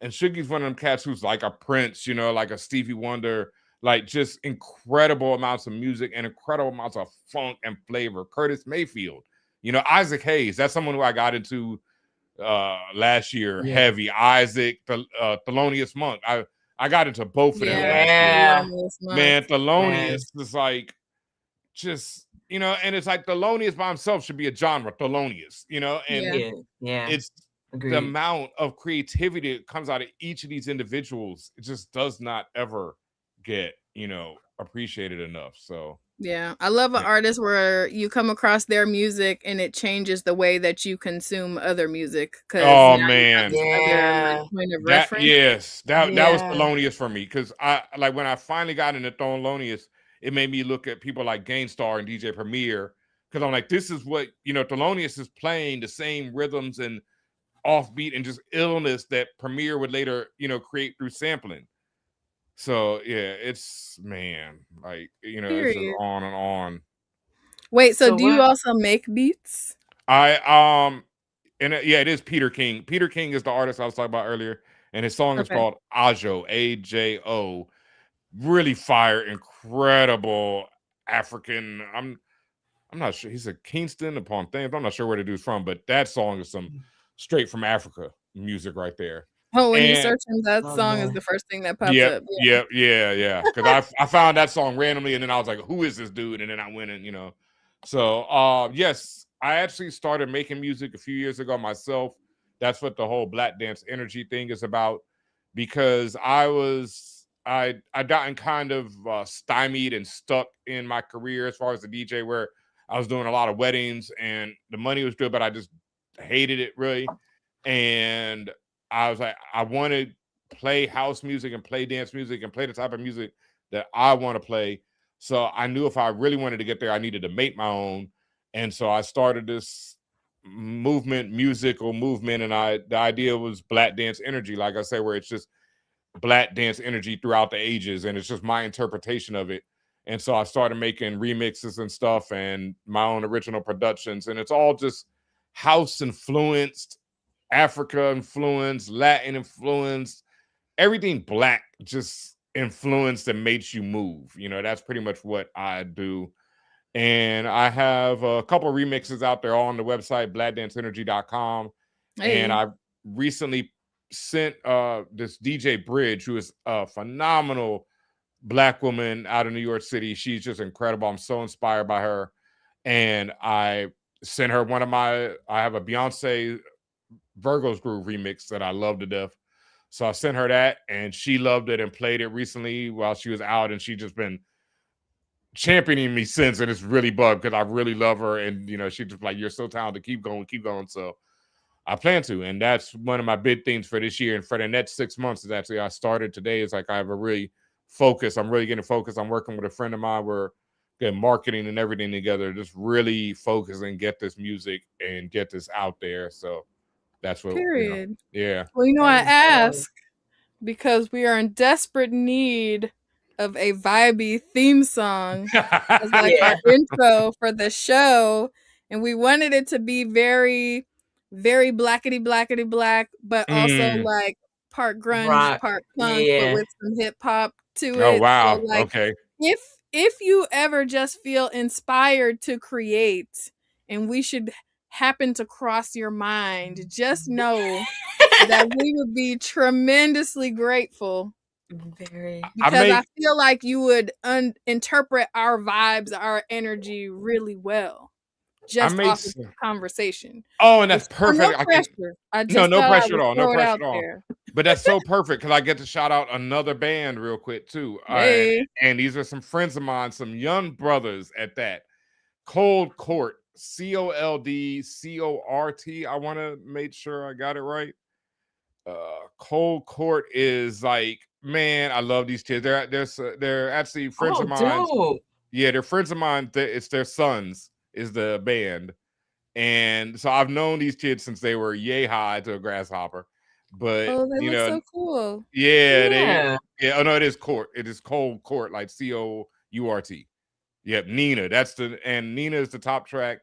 And I actually did a remix thing that I got to finish for them. But I love these kids. They're really dope. Please, y'all check them out because it's really dope to see, young brothers continuing rock, and they rock and they shit jam. So yeah. Yes. Oh, we gotta check that out. Oh yeah, right. We love when the guest adds to our playlist. Yeah. Okay. No, I love them kids, man. Cold Court. They got a show coming up in New York soon. I want to say May or June, but it's really soon because I'm going to it. Period. So if you Brayburn said if you trip and fall and make a Pink Riot theme song, it might happen. Would be mad. It might happen because I do it, like I said, I do a lot of dance music, but then I try and just make beats on random when I'm just like, messing around just because I just like, I come from hip hop. And so I'm trying to always make like, sample beats. I just want to, prove to myself that I can do it. So, if I throw something together randomly and, it's in that rock, whatever, vein, I'll slide it to you. Ain't no thing. Yes. Yeah. This is so I have no chill. Look, as you should, man. That's toes mouths don't get fed. I'm a living, breathing representation of that. Like I got a lot of places in life just by being like, yo, what's good? That is just how I've made it through a lot of places, just putting myself out there. Yes, and that would make like such a really cute story of like, oh, where'd your theme song come from? Like, we had this really cool guest on the show, and he's like multi-talented or whatever. I can't with this accent. The accent is great. Oh man. But yes, oh my gosh, we've been fangirling for a hot minute, and we know that we kept you over time. We no. I know I rolled in a little late, and if you have any more questions, please, because I love, trust me, I'm here for it. So don't even trip. Okay, cool. Yeah. Well, are we gonna do this, or are we gonna ask about what you're reading lately? Like, I wanted to get a few recs from you and then give you the opportunity to shameless plug anything you have going on. So if you're cool for time, then let's do that. I'm definitely cool for time. Well, obviously, Steph I Will, Roots of Madness, Temporal, her Wonder Woman, and man, I'm not loving all of Absolute. Like, I'm not like everyone else. Thank you. Yeah. In fact, Absolute Batman to me is kind of like a bit childish, I guess. It's funny because it's like some issues I'm like, this is the best book ever, and then next issue I'm like, this book is so corny. Like, it's so silly. The Absolute Wonder Woman is kind of hitting though. That's what I was getting to. Yeah. That's what I was about to get to. What's that? That's Kelly Sue DeConnick, right? Yeah. Yo, when you talk about putting your fucking foot in something, like I'll put down an issue of that, and I'm like, this bitch, like I get so mad. I'm just like, how the fuck you write like that? Like, oh my god, like how do you, like the shit with Cersei and her mom, like and Cersei being her mom, like all those backstory scenes and how they tie into their current shit. It's like, how the fuck do you think like that? Like, I hate you. Like I was you hating her for being great. I was literally telling my partner this the other day. I was like, yo, man, I don't think I write like this. Like this woman is something else, yo. This is how you write. I don't like fuck, oh man, that book upsets me. It's so good. And then the other motherfucker who, I've said before in this one, who is, Kieran fucking Gillen, like the Power Fantasy, which also got nominated. Shout out to them. Shout out to Pastor. You deserve it all. Yeah. Like, you talk about hating somebody. Like, and Kieran, like, you know, Kieran, someone like I text after issue 14. I was like, yo, bro, are you all right? Because are you cool? I'm not all right after reading that. You know, like, I am literally haunted. And you wrote it. And so he was like, nah, man, writing about hell is not, you know, it's not the best, you know? And I was like, okay, because I'm not. And then I still have not, 16, right? Because there's 16 issues. I still have not talked to him after, 16. Like, you know, sometimes that last, I'm not spoiling anything. I don't want to say nothing, but sometimes that last panel, those last few panels will just pop in my head. I'm just like, you know, and it's just like, oh man, that's crazy. Because we were waiting for the trade for the volume 3 of that. So you haven't read it? I haven't finished it we yet. We've read the first arc, which is absolutely phenomenal. No, it's you look stressed. The lean back is crazy. It's like I say, you stressed him out. Like, all right, you can see behind me right here. I've got the poster for Wicked and Divine right above my Jimi Hendrix. Yes. Like Wicked and Divine is, you know, that's when I first, like, I became a fan of them with Young Avengers, and then Wicked and Divine was when I first met them and when we first had them on the show. And so that book is just life to me, you know, like, fantastic. I've told Karen so many times about, I've read it too many times. It's everything to me, you know. It is what a comic book should be. And and when you read his like essays, when he talks about writing it, it's how it inspires me so much, because it's like how he's like, we wanted to make an example of what a comic book should be like in the 2000s or whenever they were created in 2010s. And so, and it, like, that's how I look at Hendrix, you know. It's like, I just want to create an example of what I feel like a black sci-fi, you know, space opera should be. And let me put everything into this to make it like that. So, you know, I love him to death. And then Power Fantasy is just this, it's only 16 issues. And without spoiling it, it is one of the most perfect 16 issues where the foreshadowing is so, like, that's why I hate, I keep saying hate, that's why I can't stand him sometimes, because it's so fucking apparent. You know, it's like he is yelling it in your face. Like, I'll use an example that won't spoil it. I recently rewatched Inception, the Christopher Nolan joint. Top 10 of my favorite movies for sure. And I kind of forgotten a bit of the twist. You know, like, I knew about the whole cloning and stuff, but I kind of just forgotten exactly how the ending worked.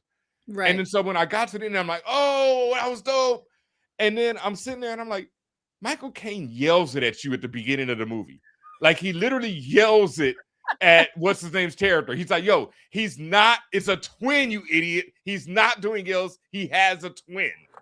And dude's like, no, he doesn't. He has no twin. Nah, you know, and goes on, you know. And it's like, he yells it at you, but he's yelling it at you while at the same time he's showing you this beautiful woman. He's showing you these other magic tricks. So you're being it's the trick. You're being distracted. Even though Michael Caine is yelling at you the plot of this movie. And Power Fantasy is the exact same thing. Kieran is yelling at you the ending of issue 16 from issue 1, and he yells at you through every issue what 16 is going to end on. And at the end of 16, I was still like, well, I didn't see that fucking coming. and I've gone back and reread it, and like I say, in every issue, it's just leading up to it, and it's just like, this is what's going to happen. Like, I think in the very first issue, he says this is what will happen at the end of issue 16, and you know, it's like so perfect, and I just love that book so much, and I'm so excited to see what they do next with it. But it's also one of those things, like, that's what I did text him about. It's like, I'm hopeful, but I'm also not, because I do not think these characters are going to get it right, you know, no matter what happens later. It's just, that's fair. Like M.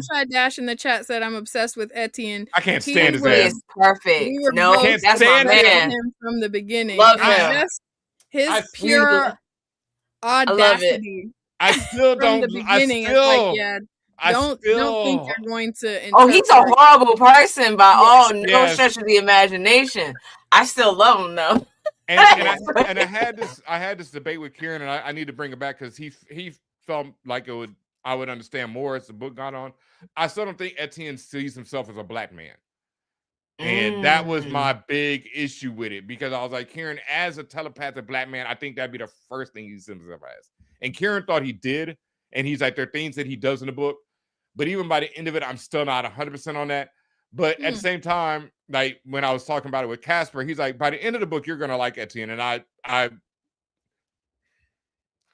I see his point by the end of it, is what I'll say. I don't really, yeah, you know? Well, you know what it's giving. Yeah. It sounds like we need to have you back when we talk about this. Oh, right. I'm it's funny because I would love to, and I got a guest too to bring along if we want, because Waving the Red Flag, another great podcast, is it's some brothers who, you know, they wave the red flag. They talk about relationships issues and, you know, red flags in them. And one of the brothers, Eddie Overgold, is a huge Power Fantasy fan as well. And we've just been trying to figure out when to talk about it. But I as someone before on Earth, shout out Tatiana King, I never like talking about comic books with dudes. I'm sorry. I need you know, if it's gonna be, you know, one other brother, I need, you know, some women, some queer people, something, you know, to balance it out. Or I cannot do it because I don't want to hear men talk. You know, I'm good. Period. Like, you know what? You know what? Yes. And he said it, not us. No, I talk too much as I'll is, say man. it. The very first episode of For All Nerds was the very first, and I don't think this episode is ever released, was me, Combat Jack, rest in peace, Sean Price, rest in peace, and my brother Chico Leo. And we did that. We did a couple episodes in that format, and I think by the second one, I called Combat. I was like, nigga, this ain't working. I'm about to find some women. Like, ain't no way I'm sitting here listening to four dudes talk about fucking comics. Like, nigga, it's so corny.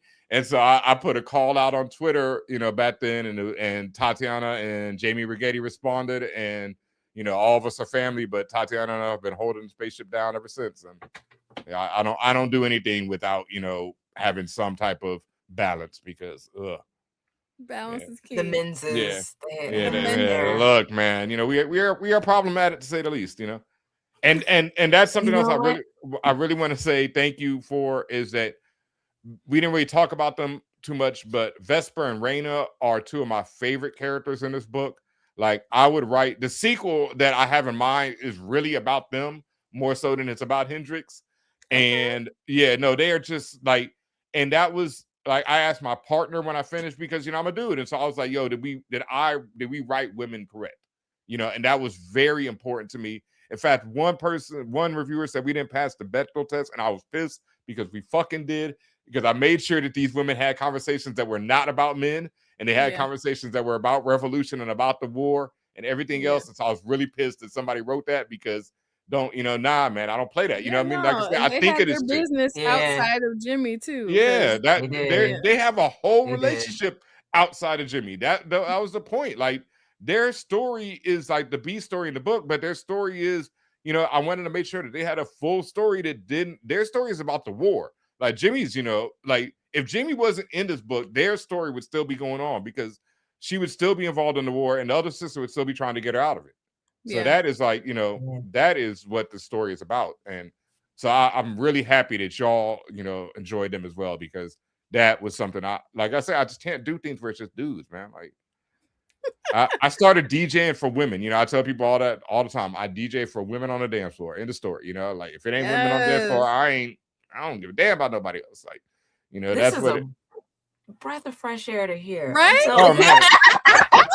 I really don't understand. And as far as DJs, I don't understand any DJ who doesn't DJ for women. You know, like gay, straight, whatever, because it's women who drive it all. You know, like that is just it. You know, I don't understand that. If you are DJing for women, you should not be a DJ. You know, that's just that's how I feel. And then as far as, you know, everything else, that's just, you know, like my mom, rest in peace, you know, is one of the most important people in my life to me. You know, and I know how important Black women are to everything. And so, especially the revolution, you cannot tell a story about revolution without including Black women. I'll be damned. Trust and believe we're going to clip that. Yeah. Look, you better. I mean, Sister Rosetta Tharpe is the, you know, founder of rock and roll. Let's be clear. You know, let us be clear. You know, rock and roll was founded by a Black woman. You know, let us be clear there. Like, you know, there's, like I say, there is nothing without them. So Yes. I love it. Yeah, you can come back anytime. Right? Anytime. And we're definitely gonna have to have you power on fantasy. when we talk about the power fantasy. Oh man, sure. y'all, I'm telling you, like, I'm trying to think of something that floored me like that, in a long time. Like, I think the ending of Wicked and Divine is so perfect, but it doesn't floor you like that. It's like, yes, that's a beautiful ending. Power Fantasy was like, yo, what the fuck? It was just like, and how did I not see that fucking coming? And it not even just the how do you not see it coming? It's the Easter eggs that aren't really about seeing coming, but it's so dope how they are like there's this shot, they do this mirror shot that's in the last issue that you've probably already seen the first one. And it, and it's just so like, oh God, that's so dope, bro. Like, how do you think like we this? Gotta start it all over with a different mindset. Read it from a different perspective. Yeah, no, all over again. I don't think it'll matter because, like, unless, like, I don't know. I'm not okay. I'll say that I'm not the person who catches shit. Like, I'm sitting in the Sixth Sense and he's like, "Oh, he's dead." That's me. Like, like, or I think I caught Sixth Sense like 2 minutes before he said it. I was like, "Oh, this dude's dead." Like, I got it. It took me a while, so. I'm not like that. So I don't know. Some people might read Power Fantasy and see it coming. I was just like, well, what? And then like when I go back, I'm like, well, you spelled it all out, and yeah, idiot, yeah. So that's how I felt. Yeah. No, so that's like, again, when people are like, oh, you're a great writer and stuff, I'm like, bro, if you knew how this mind worked, like, But once again, we can't downplay that too much because your mind made this and this is fucking great. Thank you. Like I say, because it's I don't, as much as I love it, I'm still like, I gotta be like Kelly Sue DeConnick, It's like, that's fair. It's like, but you also have all of those like points of references to pull from of like, okay, this is what I'm comparing myself to. So that's fair. I think it's awesome that you stay in that vein because that just means you're gonna keep building on it and giving us more and more cool shit. Oh yeah, because it's like I want to, like I just, I know, this is good, this is great, and hearing people like you say it, it's like, well, I also come from and this is kind of I got to get out of this mentality of what are you going to do next? I definitely come from that, like, oh, that was awesome, but what's next? And that's something I got to get out of, and I think people need to get out of that. Because we don't sit and appreciate things enough, and that's something this book has taught me because it's been it'll be 2 years now because the Eisner nominations just came out, so it'll be 2 years, but it's got legs, it's like people are finding it for the first time, and even people who read it 2 years ago are still loving it, and so that's something I've had to learn to appreciate. Like, you did this, Ben. This is something that will stand the test of time, and you can stand on this forever. You can always be like, I wrote that, and that's something I don't do a lot of because I've done a lot of things in life, but I don't really stand on them. I'm always like, okay, what's next? What else am I doing? Well, with this, I want to encourage you to share that playlist and celebrate the anniversary. And that way people have a new lens to go and reread or discover it for the first time. And we will definitely champion that playlist and share it on our platform as well because we love a playlist moment. Yeah, and I want to do a video because I've been meaning to do this, and like now I've said it on several shows where like I can say some of these Easter eggs because a lot of them I didn't want to say because legal reasons and stuff. But now I'm like, yeah, whatever, ain't nobody gonna bother us. It's good now. Yes. Yeah. So that might be cool to like drop some of them for that. Yeah, no, I definitely want. We gotta hear from you. Yep. We're gonna hear all of your shameless plugs. Where can people find you to follow? Where is the best place for people to buy the book so you get the most money and credit? What things you have coming up that people can support you in? Just shameless plug everything you got going on. All right. Well, first off, I am DJ Ben Ha Meen, and you can find me on pretty much all social media at DJ Ben Ha Meen. My AKA or my the Finsta page is Black Dance Energy because that is my other project that I'm working on which is my music that I'm putting out. And you can find all of that at blackdanceenergy.com or biddjenergy.com. I got them both. It all goes to the same thing. And that's basically my main page where you can find me. You can find links to For All Nerds. You can find links to Hendrix. As far as buying Jimi Hendrix, I would encourage everyone to support your local comic book store. And if you don't have one, or if you just want to get one, and if you want to get one signed, this is what I would say to do. Hit up Anyone Comics in Brooklyn. That is my local comic book store. I do a lot of business with them. Shout out to my brother Demetrios, the owner. Just great comic book shop. And they ship, I want to say worldwide. Yeah, they ship worldwide because I know you're shipping some stuff to Japan before. So they ship worldwide. And if you tell them that you'd like a signed copy of Jimi Hendrix, just, call them up, email them, hit them on Instagram, Twitter, wherever, and tell them you like a signed copy and give them your information, and I'll go over there and sign it, and we'll get it shipped out to you. Straight up. Oh, that's yeah. And let's see what else. You can find For All Nerds is a long-running podcast. We like to say it's a podcast of geek and pop culture from the perspective of people of color, mainly from the perspective of Black people, because people of color be effing up sometimes. So, it's me and Tatiana King. We are the yeah. We ever since the last election, it's become from the perspective of Black people. Before that, it was people of color, and then it's just been from the perspective of Black people. And, I do the same thing online. I'm like, I read everything, but it's heavy on the Black over here. Yeah. We love y'all. We got my brother Joel and Luna there. Joel is our social media maestro, and Luna is our editor and everything else. And, so it's a little team, but we are For All Nerds. We talk about geek and pop culture. We've been doing this for one of the longest. We probably inspired most of your favorite podcasts, if you don't know about us already. And we present it from a very Black viewpoint, a very political viewpoint. As we are sitting here, I'm getting cursed out again for my calling Punisher pure propaganda, and I stand by that. So that's that I'm out here basically fighting a lot of weirdos on the internet. That's what I do. I say things, and then when they say something, I curse them out and dog their mothers because I have no shame, and I feel like people are way too nice with idiots, and I'm like, I don't play that. Oh yes, yeah, I'm vicious. Yeah. Don't come for me, Argentina. I will come for you, bro. Don't do it. Don't do it. So yeah, I think that's it. biddjenergy.com, blackdanceenergy.com. You can find my music there. I've got links to Bandcamp, SoundCloud, all that stuff. DJ Ben Ha Meen on all the socials, as well as Black Dance Energy and For All Nerds. Oh yeah, and then of course, because we're about to start running ads again. So please help us, because I don't want to go broke. Oh shit, I'm just realizing your shirt. Yes. Yes. Yeah, I got to get y'all some news. But you can go to forallnerds.com and you can get our merch. Oh, Regine, what up to Lock It Down?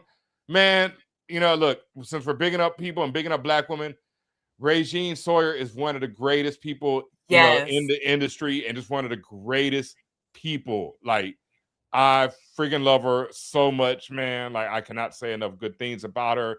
Just a blessing, just like a light, man. Like, she just makes you feel better about life. And I just, I thank her for that. Like, and also the incredible creative and incredible writer, all that stuff. Hire Regine, give her some work, all that good stuff, man. Like, you need an editor, you need somebody to organize a Comic-Con for you. I don't know, you need somebody to host your Comic-Con, whatever you need, Regine can do it. Like, man, listen. Be on that. Yes, she's amazing. She was on the show. Shout out to Women in Comics. You know what I mean? Like, just she just does things, man. Like, all the things, low key. Yeah. Right? All the things. All of it. All the things, man. And like, we need to make sure we give people our flowers and let them know. So I think that's it. Yeah. But like I was saying, forallnerds.com, you can get some of our merch. We have the Lionel Richie. We've got the Gucci Mandalorian, so you can get that for Grogu. That's the one I gotta get. Yes. We got some new designs coming for Supergirl. We're trying to fill the void of really fly geek wear, because we feel like that's there's still a bit void of that, of just ill stuff where it's like, I like to call it like the if you know type stuff. It ain't in your face, but if you know it, and it's premium geek wear.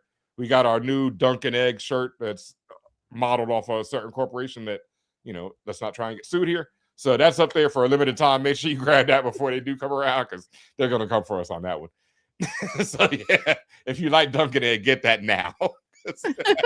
That's not going to last. We're not going to get away with that one for long. Yeah, forallnerds.com, where you can get all of our merch and you can find out more about our podcast and everything else. Make sure you follow us. We're doing a lot of things on YouTube. That's like the big push this year. So if you are listening, please go and follow and subscribe on YouTube, because that is where we're really doing a lot of things. I'm going to be doing a lot more videos. Like I did a video today that I'm going to release tomorrow. I'm sorry, I'm just plugging too much, but talking about my love of Warhammer 40K, which is a super geek, super not so obscure anymore, but super deep cut role-playing game that I'm obsessed with. So I'm just going to be talking about more about things that I love, like music and a lot of more things on For All Nerds, other than just like the straight up comic books and movies and everything else we do. Nice. That's dope. Yeah. The Flex Luthor shirt. Yeah, shout out to the Flex Luthor. That's another one. That's a man. Yeah, we got some fire, fam. I don't see anybody else doing, geek designs like us. I'll be honest. Period. Yeah. I'm looking at one of them now, right? Yeah. Period. Yes. Well, man, thank you so much for coming through. Oh, thank you for having me with us in the Lair. And we already have badgered you into locking in when you're coming back, and I don't know, maybe even making a theme song. So I mean, we'll see what happens. And honestly, no. As soon as y'all finish Power Fantasy, hit me, and I'll let Eddie know that we'll wait for you to do it, because I was waiting, and like Tatiana's read it. So I was like, damn, I even asked Eddie, I was like, yo, who do you know who's a woman or somebody who can, kind of like, bro, I can't sit. I love you, Eddie, but I just can't sit here and talk to you about this book. It's like, I'll be so bored, dude. Like, oh. All right, we're going to do that. We're going to set that up, because that's going to be exciting. Yes. Thank you. Yes, everybody, make sure that you run and go cop that merch, support the titles, check out Jimmy, his book, because this will have you stuck on stupid staring at these panels, catching all these Easter eggs and hidden things. It's a vibe. It's a good time. We enjoyed it, and we know that you will too. And we can't wait to have you back, Ben. Oh man, thank y'all so much, for real. This, like I said, I'm still at the stage when just hearing people enjoy it, and people catching the the hidden messages and the lower, the layers to it. And like I said, I just feel something, we put our heart into it and we loved it so much. And I one last thing I'll say is, like, when I was sitting in the movie theater and I'm watching Sinners, I was like, this motherfucker again, because I felt like, and it was like, I wrote this book. Yeah, I wrote it before. Yeah, I felt like Soulja Boy, like, check them out. Because I wrote it before I ever, even knew there was a Sinners, but it's that same idea is in both of them, of this river of black music. But at the same time, I love Jordan for it, because I was like, that's so great to see that all these people are thinking about this, and to see it visually represented was something that I can't do with this book. So, I mean, at least film wise. So thank you. And, that's why I just love this book, and I feel like it will stand the test of time, because it does have that, that type of stuff is like beyond even just a comic book story in the sci-fi space. It's just really about black music. And it was like my love letter to black music in general. Yes. Love it. Love that. Yeah. Once again, just thank you for coming on and kicking it with us and talking about your comic, man. I can't wait to see what you do in the future. Yeah. Oh, thank you. Just can't wait. I'm so excited for you. I want to make sure I get it right, because I do want to do one more last shout out. Period. I might be doing not might. I'm putting the brother Jordan Clark, author of Ancestor Recall, another incredible book, one of my favorite books of the year. Absolutely so dope. It's in trade now. Make sure y'all pick that up when you call up anyone to order your copy of Jimi Hendrix Purple Haze. Say, I'd like the trade of Ancestor Recall. They're a great read together, like, for real. They are. Yeah. They are. And Jordan and I can I can announce this now. We're working on some stuff. Nothing's concrete, but it will be. I promise you that. Like we got something. I actually sent him one of those pictures that Steph. I sent him all 3 of them, and he really liked one, and the one he really liked is the one that I really want to write too. So I think we're gonna do that together at some point soon. Let him cook. Let him cook. We just had him on the show, so yes. Oh, I love that brother. Yeah, I love him, man. He's so great. So, yeah, I'm really excited about that. And I haven't even emailed him back to tell him that. So this is a breaking news that I'm like, yeah, Jordan, yeah, no, we're gonna do that. Yeah. It's a Pink Riot exclusive, y'all. Right. Yeah. And when it gets announced, we'll come back and make it for real, on here as well. Yeah. Yes. Period. We are gonna hold you to that for sure, because that's a title I definitely want to read. Period. Oh man. Yes. I'll tell you all the concept off air. Yeah, I can't say it on air, but I'll tell you off air. Say less. Yeah. Say less. Yeah. All right, y'all. Give it up for Ben. Make sure you run and go cop that. And we'll come through the lair. All right. Later, Ben. Oh my goodness. Yo, that was fantastic. Right? That was fantastic. Getting to hear. Oh man. I knew we were gonna fangirl about this one. So it was just kind of like, what is time? Y'all, the fact that we literally had like our pools and like several high key topics we were gonna cover, but it was just too good. The tea was too hot. You know what I mean? Like, this is a fantastic interview. Right? Such a vibe. And I'm so excited. This is why you can tell a author or artist or comic creator who loves comics for real outside of just making them, because it comes through in their storytelling and it comes through in their energy for all of the things that are kind of like related to, adjacent to, whatever. You can see this man's passion for storytelling no matter the medium. And that's very clear in the book. But then when you meet him and talk to him and hear about all the other stuff going on in his head and all the work that went towards getting him to that place, it's like, oh, that's what was coming across. Like, it's wild to see that. Yeah. I think it's like a full circle moment. Like sometimes, the day-to-day stuff gets whatever, but then we have a full circle moment like this where I'm literally just like, wow, I'm doing this thing with my friend whom I love, and we get to experience all of these people who just like pour into and influence like our love for this shit. Like, what do you mean?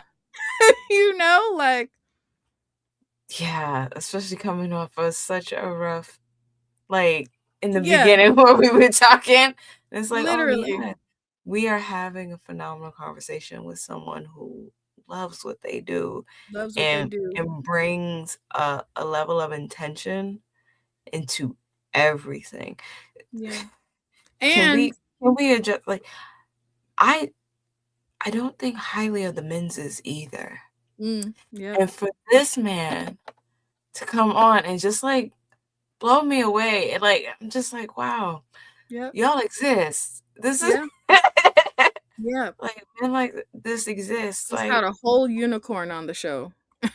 Did.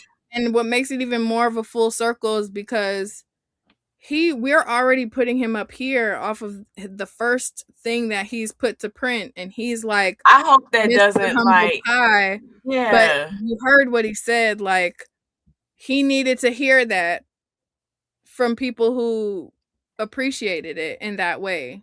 So it's like we're getting this, but we're also giving this. You know what I'm saying? Like, so I don't know. I'm just, feeling very, very blessed in this moment. I can't wait to have that conversation about Power Fantasy and really like see him sit in his, felt that with his whole bag. Body. Back in his chair was hilarious. I was like, oh shit, for sure we got to have him back to talk about this. And you know what's crazy? Say again? I was like, we stopped reading after the first story arc. Yeah. But like his stress is what made me go, oh, I need to read this.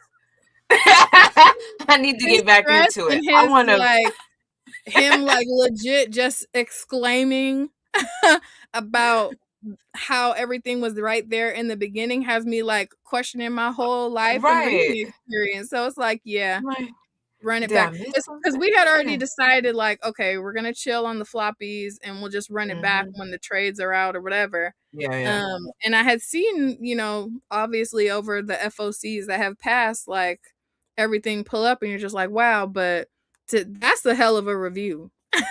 Somebody who would just stress them the fuck out and they're like, nah, you gotta, that's how you get me to read a book. I love them, because we love books that take us through it, right? That take us through all the emotions, and then like you have that catharsis, or you get left hanging. For real, I don't mind that either, depending on the story. But like to see someone like really sitting in their right, to see somebody still sitting in their feelings after they done finished it, like he's been finished it. Yeah, right? And what's crazy, we were just talking about when we went over when we were doing our reread of Tartarus about like what else has made you kind of feel like that. So it's like visually, I feel like this Jimi Hendrix was given the same type of energy as Tartarus, but then story wise, I'm like, magical. Yeah. So yeah, we're gonna have to run that back. That's gonna be awesome. But shout out to everybody who came through to kick it with us and Kiki with Ben with us. It was a vibe. We really appreciate y'all. Make sure that you like, share, follow, comment, subscribe Pink Riot Comic Show on all US platforms. If you haven't already, check out the link in our bio so you can check out our merch. We have some pretty cool merch, you know. It may not be like Gucci Mandalorian, but it's some fly shit. You know what I'm saying? We be talking about omnibuses and whatever, but it's cute. It's cute. You know, if you're a blerdy baddie, that's something you might want to check out.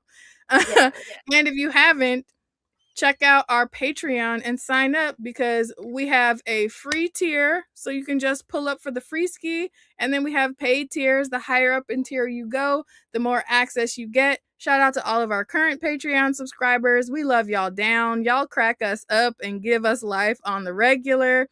And we literally do a happy dance every time we can add a new person to this list. We mean that shit. So run it up, check it out, tell a friend to tell a friend. If you liked today's episode, you can check it out in podcast format on Saturday because, you know, we's a podcast now. We love to get your reviews, your star ratings, your feedback in those spaces. Spaces like Spotify or pretty much anywhere where you could find a podcast because Keisha is a wizard and made sure that you can search Pink Riot and find us everywhere. If you liked the visual aspect of it, scroll up, scroll down, check out maybe 7 more episodes or just one, you know, somewhere in between there. And if you got time to watch it, great. If you don't, just let it run in the background because those streams benefit us regardless. It's a vibe. You know, we need that. We're trying to grow. We're trying to get bigger. We're trying to make moves. And if you like the live vibes, guess what? Don't worry. We got you because we're going to be at the same damn place at the same damn time, live at 5 every Thursday with no weeks off because we love you and we love what we do. We'll see y'all next time. Bye. Later. I definitely found more. All right, how many variants are there? 11. Damn. Go ahead. No.